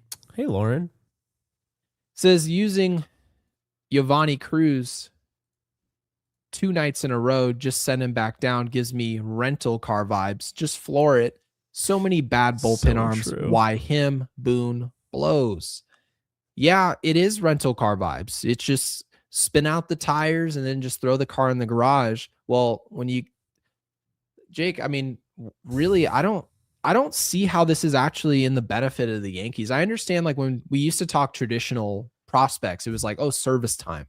We're going to utilize this guy, squeeze it, and then throw him back in the freezer and put him on ice until it's time to use him again. It's like, I mean, isn't the bullpen, as bad as this offense has been, isn't our bullpen like one of the weakest aspects of this team? You mean to tell me there's any positive? Like, how can you possibly justify that Cruz pitches today in a game we're already losing? You now have used him 2 days in a row because you realize you're going to send him down. And the one series you probably know it's just going to be a slugfest as far, and not hitting wise. I mean, a slugfest as far as just pitching, more than likely dominating the series. You're going to need any arm you can get. And you remove one of the best arms out of your bullpen in front of this Tampa series. Why? It doesn't check out at all. I don't have as much of an issue if it's one of those things where they're like, we just pitched him back-to-back nights. We didn't think he was going to be able to really give us much this series because he had already pitched. Like, fine, because again, Gary, it's not going to take options to do it. He's on the 40-man. What I do mind is if this is like longer than just that. Like if he's gone, like we're not going to see him for like 2, 3, 4 weeks. You suck. You just suck. Well, who would they be taking off the roster? Say 5 days from now that they didn't take off the roster today for him. Who? Well, they're adding Cole to the roster. They're adding Garrett Cole to the roster. But now, after Garrett Cole's start, then what? Well, now think about this, right? So they have Cole, they have Rodon, they have Warren, they have Schlittler, and they have Weathers, right? Mm-hmm. And they've been calling up ERC. Is ERC still? Or no, he got sent down, right? He did, I believe. Hard to follow. All these guys getting sent down, sent up, whatever. I understand it just for the short term is what I'm saying. Like if they were like he's not going to be able to pitch the next 3 days because the bullpen budget, fine. But that's why you don't pitch him today. I agree with you. Use him in today's game completely. That makes no sense. I mean, I'm just trying to make sense of it because to be honest with you, I think it's stupid beyond all measure. I do. I feel like they tried to give themselves a reason. Like they pitched him intentionally today because they're like, well, would you want us to pitch him in game 1 against the Rays? We can't. This is what I talk about, how they baby these guys. He's 26 years old. You'd think he's 18 the way they're, using him. So, yeah, honestly, I hate the way that they operate. I really do. They're the type of team like, oh, finally, Grichuk is hitting. Let's DFA him and call up a guy who's not even hitting in AAA. That was what they did, Gary. That's exactly by definition. That's exactly what they did. So they're just annoying the way they operate. I really don't enjoy it. And I mean, I've liked watching Volpe since he's been called up. I don't know how you could ever make the argument that he should have been sent down because they were talking about that. It wasn't Spencer Jones. I actually think Anthony Volpe. What's his name? Joel Sherman said it. I actually think Anthony Volpe is going to. Why would Anthony Volpe get sent down to AAA? Like, because I think that's also an issue that I have. They do this thing where it's like, well, you can't have this guy because this guy's going to need to play and this guy's not. Why? You do this with Trent Grisham all the time. You give Trent Grisham the nod. Like, why is it any different? Like, Caballero should never leave the lineup. Volpe can play second, or you can move Caballero to another position. But, like, that's my thing, is that there's too much of this, and I honestly can't stand it. I really can't. Yeah. So, essentially speaking, some players on their roster, they say they leave him at the big league level because that guy, we don't have so much stock into him. We're comfortable with him being buried on the bench. But if we think there's development that needs to happen, we can't stomach him playing every other day. So we're going to send him down to the minor leagues. And what you have is you have players at the minor league level that are better than too many players on the big league roster because they're trying to find definitive roles. Anthony Volpe, when Caballero comes back, they think they're not comfortable with him playing over a Ryan McMahon. And my question would be is why? Anthony Volpe at least hits against one side of the plate against lefties. He hits against lefties. Ryan McMahon doesn't really hit anybody. Now, he had a nice hit today, but guys, it's about who you are more times than not. And Anthony Volpe, over the long haul, he's always hit lefties. Any year, take your pick. He's just not a great fielder. He's not a great fielder. He's solid when he's going right, but Ryan McMahon's really the same deal. Made a mistake today in the field. He's not as good as they advertise. So I just feel like right now, Anthony Volpe's probably proven. I'm a platoon guy, utility in the infield. Jazz, if he's not hitting, you can throw me in against a lefty. If Ryan McMahon has to face a lefty, you can throw me out at third base and I'll just go over there and try to pick it like Rosario does, right? You do that. But yeah, I think that's an interesting thing for Sherman to even bring up that they actually would do that. And Very PBR interesting. with the 2 says, going back even further, the Yankees destroyed Jabba. You actually mentioned this a couple weeks ago about. I mentioned it like last night. Oh, you did. Yeah, that's right. And you were saying, yeah, that's right. You did. And the slowing down intentionally, right? The velocity. I just don't know how you ever say that to a pitcher. That's insane. Do you think it was said exactly like that? We're going to have to ask Jabba. Did they tell him deliberately to slow down velocity, or did they say to not be max effort? Because I'd be curious. It's a different thing to say to someone. Why do I Don't feel be like max I brought effort. this up in our interview, though, and he had a comment about it, and he was just like, I'll have to go back and watch it. yeah, I'll have to go back. And I mean, I know it sounds unprofessional, but I mean, we interviewed him, last year? What sounds unprofessional? Like how it's like, I got the answer probably, and I don't remember it. Oh, but please. We run a show every single day. You're not going to remember. We're not going to remember majority of the things. Are you kidding me? I don't know what I had for breakfast 4 days ago. You think I'm going to remember some interview I had from? I don't remember the last time I had breakfast. I think it was, I was in Florida. Well, this checks out. You're forced to wake up early to go do stuff. So that'll about do it. Jake wakes up at like 2 p.m. East No, Coast. that is not true. It is. It's Actually, factually I wake true. up at like 9 or 10. No way. Yankee Fangirl for Life with the 2 says, what do you think about benching Judge for a few days? I think it is horrendous idea because Aaron Judge, we can't afford. I mean, you see how bad this offense looks. And obviously with him not performing, it's as good as if he wasn't in it.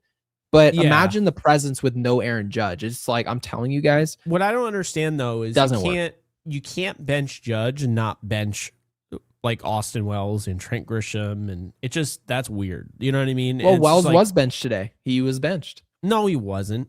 They're just like, But they yeah, told us. well, I don't believe he was benched. That they love him too much. I don't believe he was benched. If anything, they were probably doing that whole thing. Didn't he get like hit in the mask? Well, JC did. I don't know if Wells did. No, Wells got hit in the mask the other day. So they're probably Well- like, yeah, he just needed a day. Remember how we were like, need a day podcast? That's what we were. We were he needs a day. Oh, we're going to give him a day. We're going to give this guy a day. Is there a Yankees podcast that says turning the corner pod? I'm surprised that there wouldn't be at this point. Yeah. But Yankee Fangirl for Life, thank you for the super chat. Podcast. Savages podcast. I think I've heard of that. I think. Yeah, I think I've heard of that. Yeah.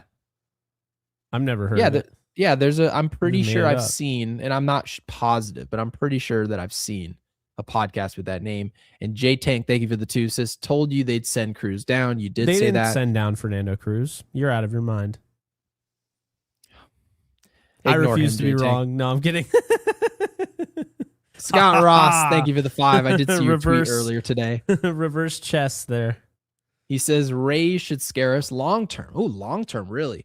I know this new ownership group and they're not messing around. They're close on their stadium and they have money. Yeah, the Rays having money is devastating to the Yankees. So I'm just going to hope, Scott, that you're wrong and not because of anything X's and O's and not because of who you know.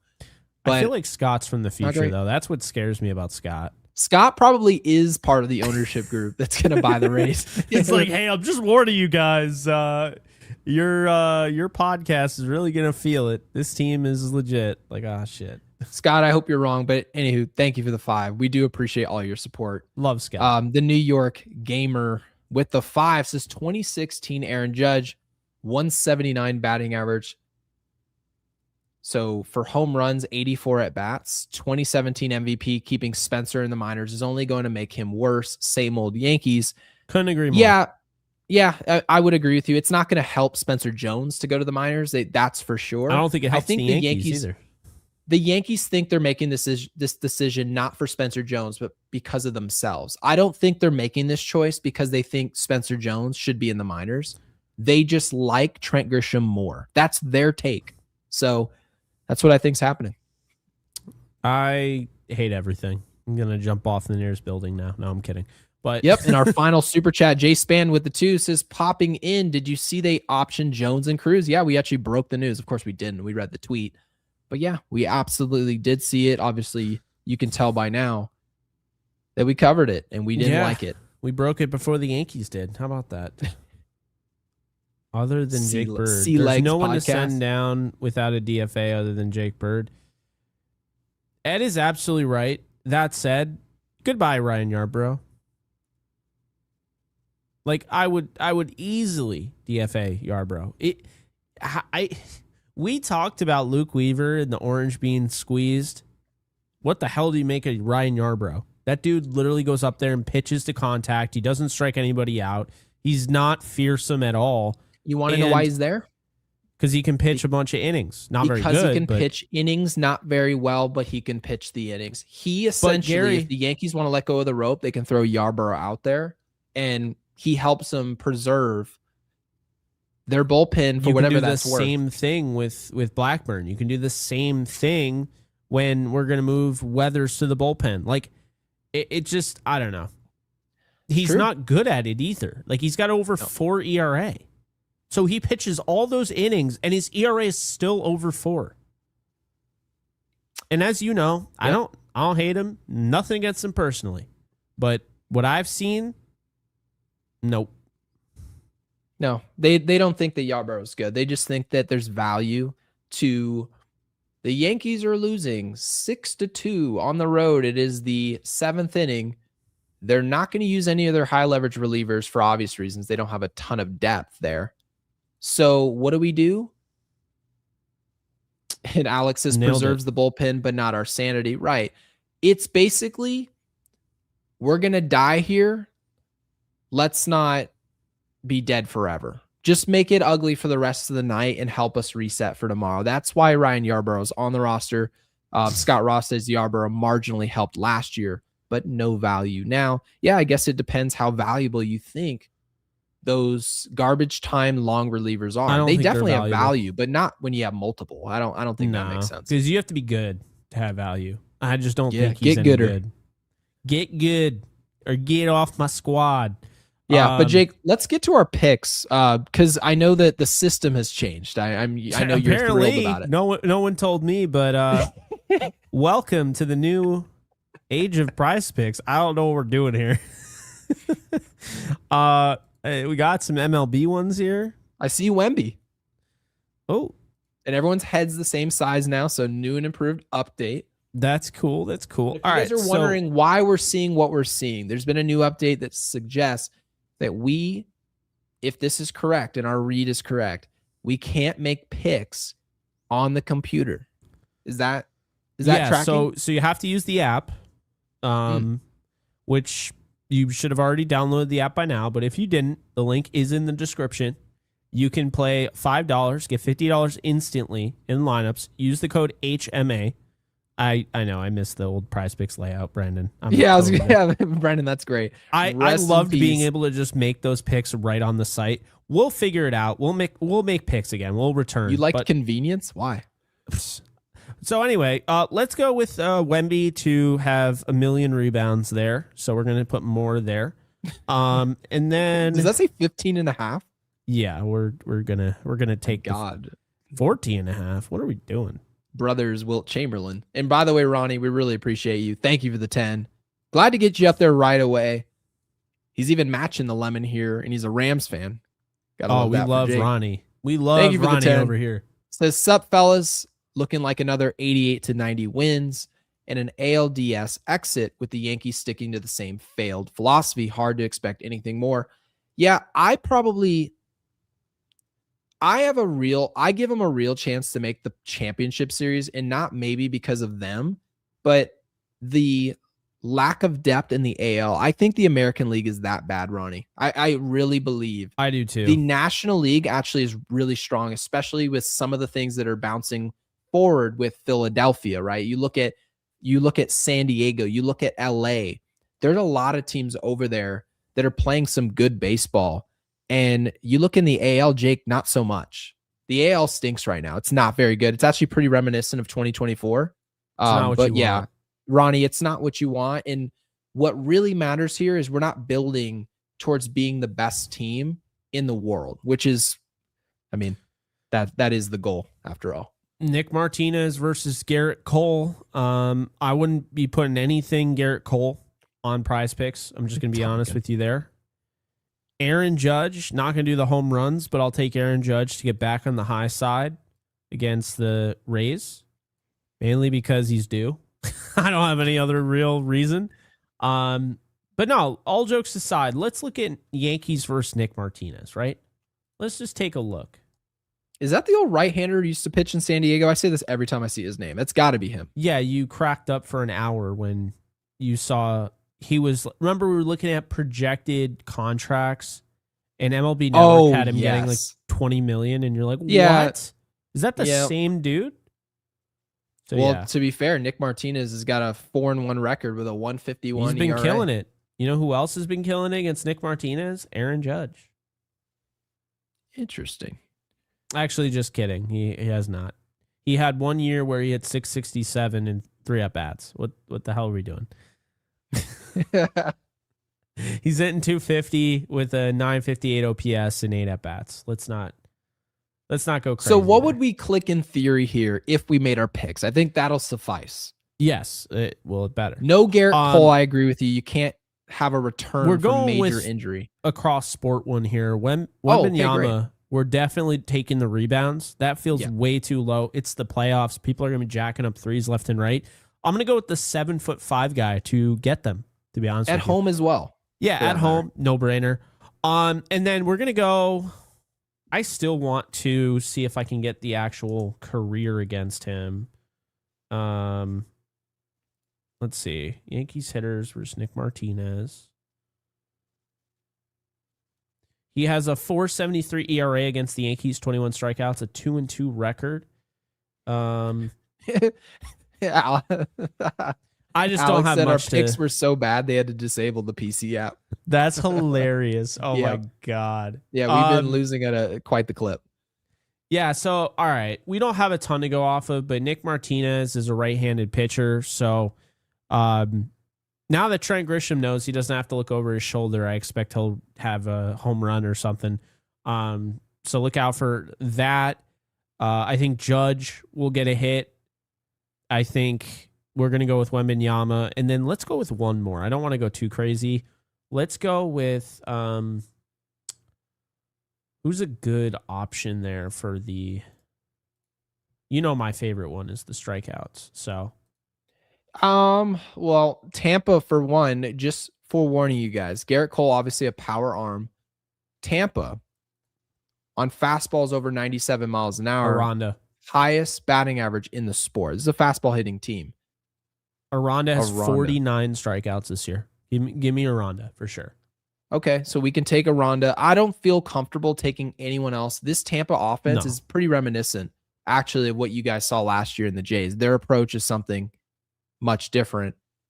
And Armando says the June swoon incoming right around the corner. So, all right, guys. Well, obviously, we appreciate you. Remember, 20 months there, Armando. We have voicemails. Yeah, we have voicemails. But before we, get to that point, we appreciate you guys being around. And obviously, we appreciate Prize Picks for sponsoring today's show. Again, play $5, get $50 instantly in lineups. Use the code HMA. The link is in the description below. You can sign up in 40 different states, and Hawaii is not one of them. All right. I love how we always bring that up now. It's just funny. Well, they're probably the one state that won't change it. Yeah. Anyway, let's get to voicemail so we can get on out of here because we're tired. Guy has a voicemail, and here we go. What is happening? Other than nothing.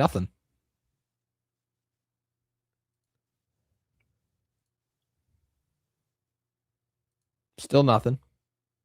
What the hell?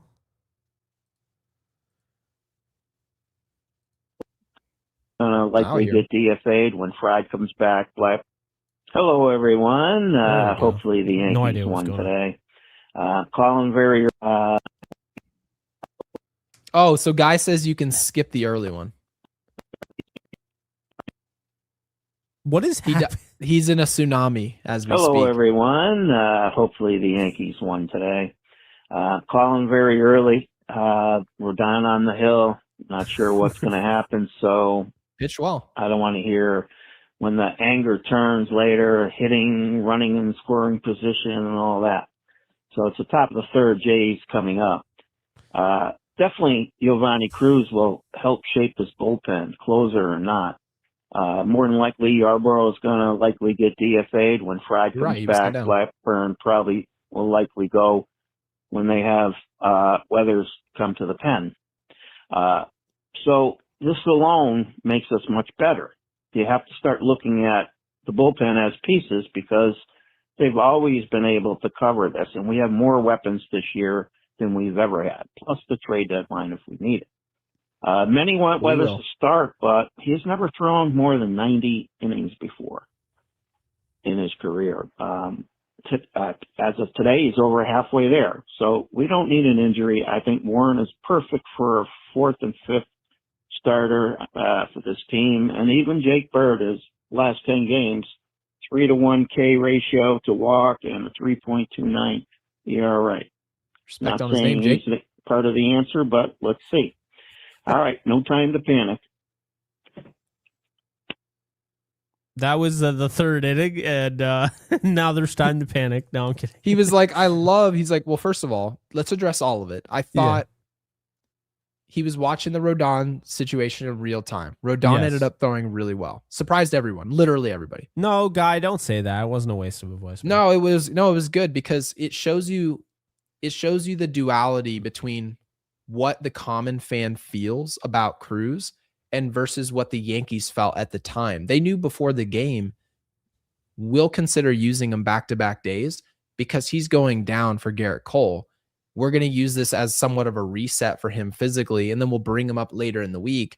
That was a misfire. And Guy, that's not your fault or your problem. You're going to basically make judgments. The best player should be in position to play. And one of our better relievers, because we chose to use him today in a loss, we have to reset physically, and we can't use him in the Tampa series. Well, we'll probably need him. So, yeah, not the best thing I've ever seen. Yeah, no, I feel that. And Mr. Buzz Lightyear himself, Kyle Malay, got in the party. How many? All right, over under curse words. Oh, this has got, well, first, okay. 4.5? We'll have 2. No. 1. And I can see the length in this little small bar. I can see the length. It's a short voicemail based on what I'm seeing. This has got to be a very somber Kyle Malay. Has to be. Okay. So right. 0 curse words. I'm going to go the under. Oh, wow. All right. Yeah. Let's find out. This team is a joke.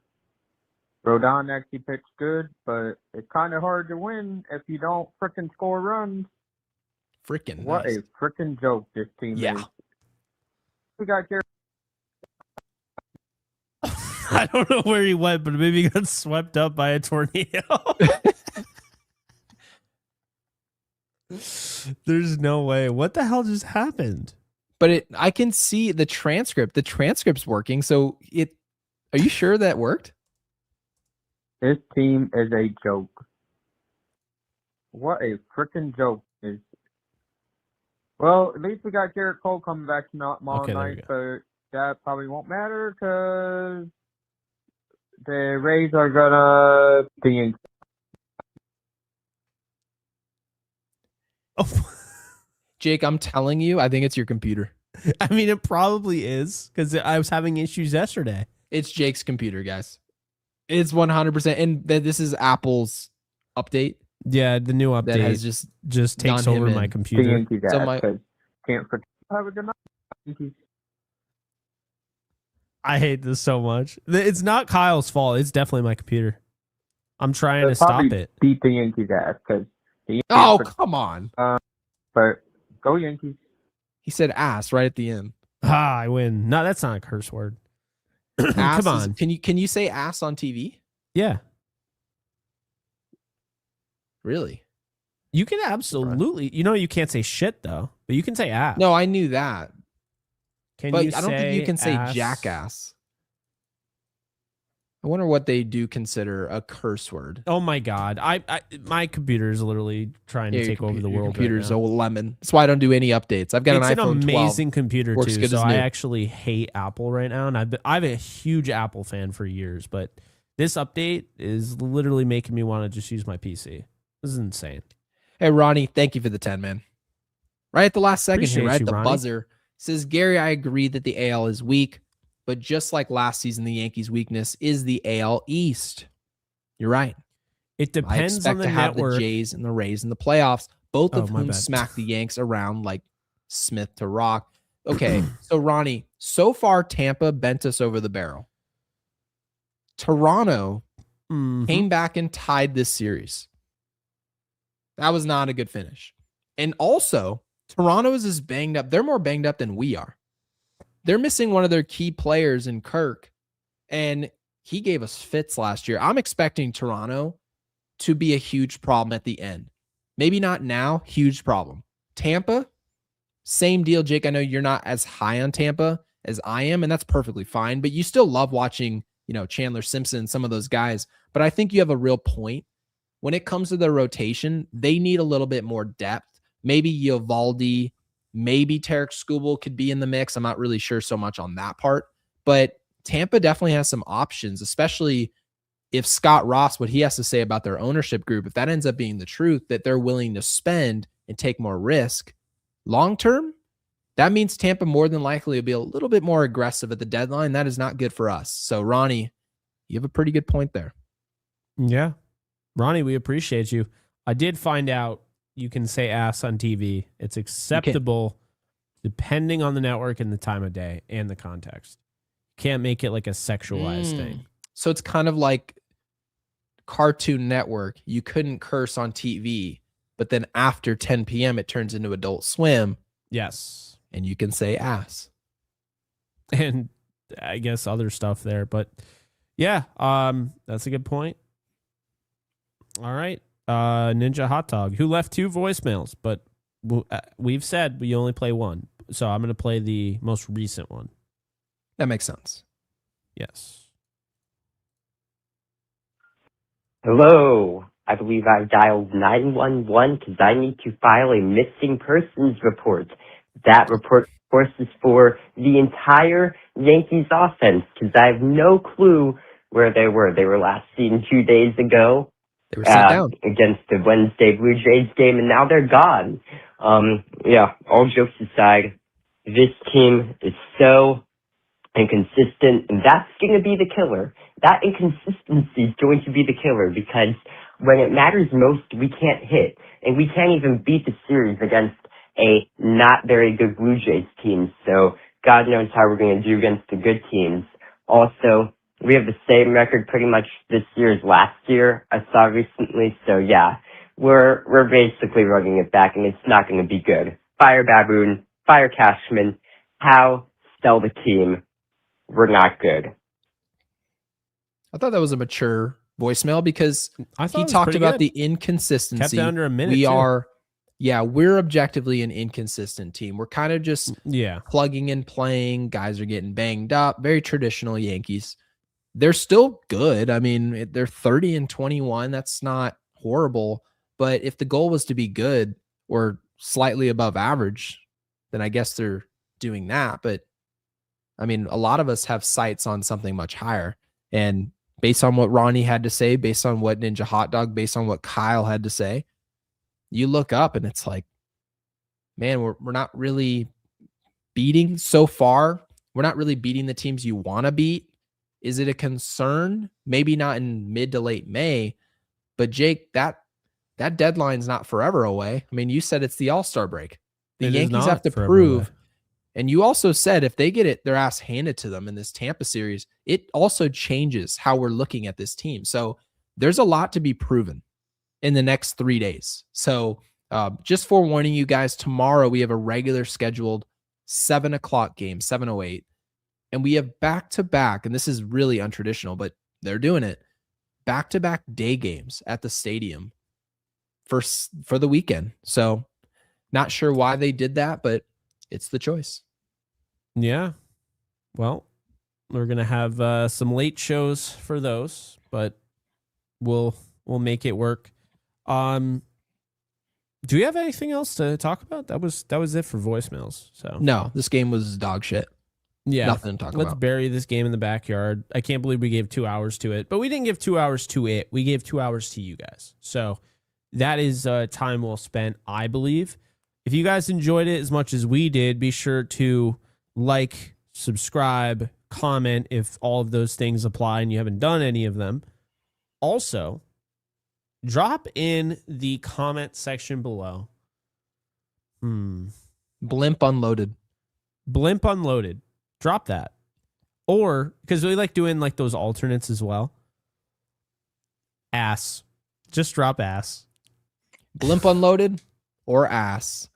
And before you guys go, make sure in the comment section, if we're gone and we're no longer live, type the video and like the video to help support the channel. Did someone say gone?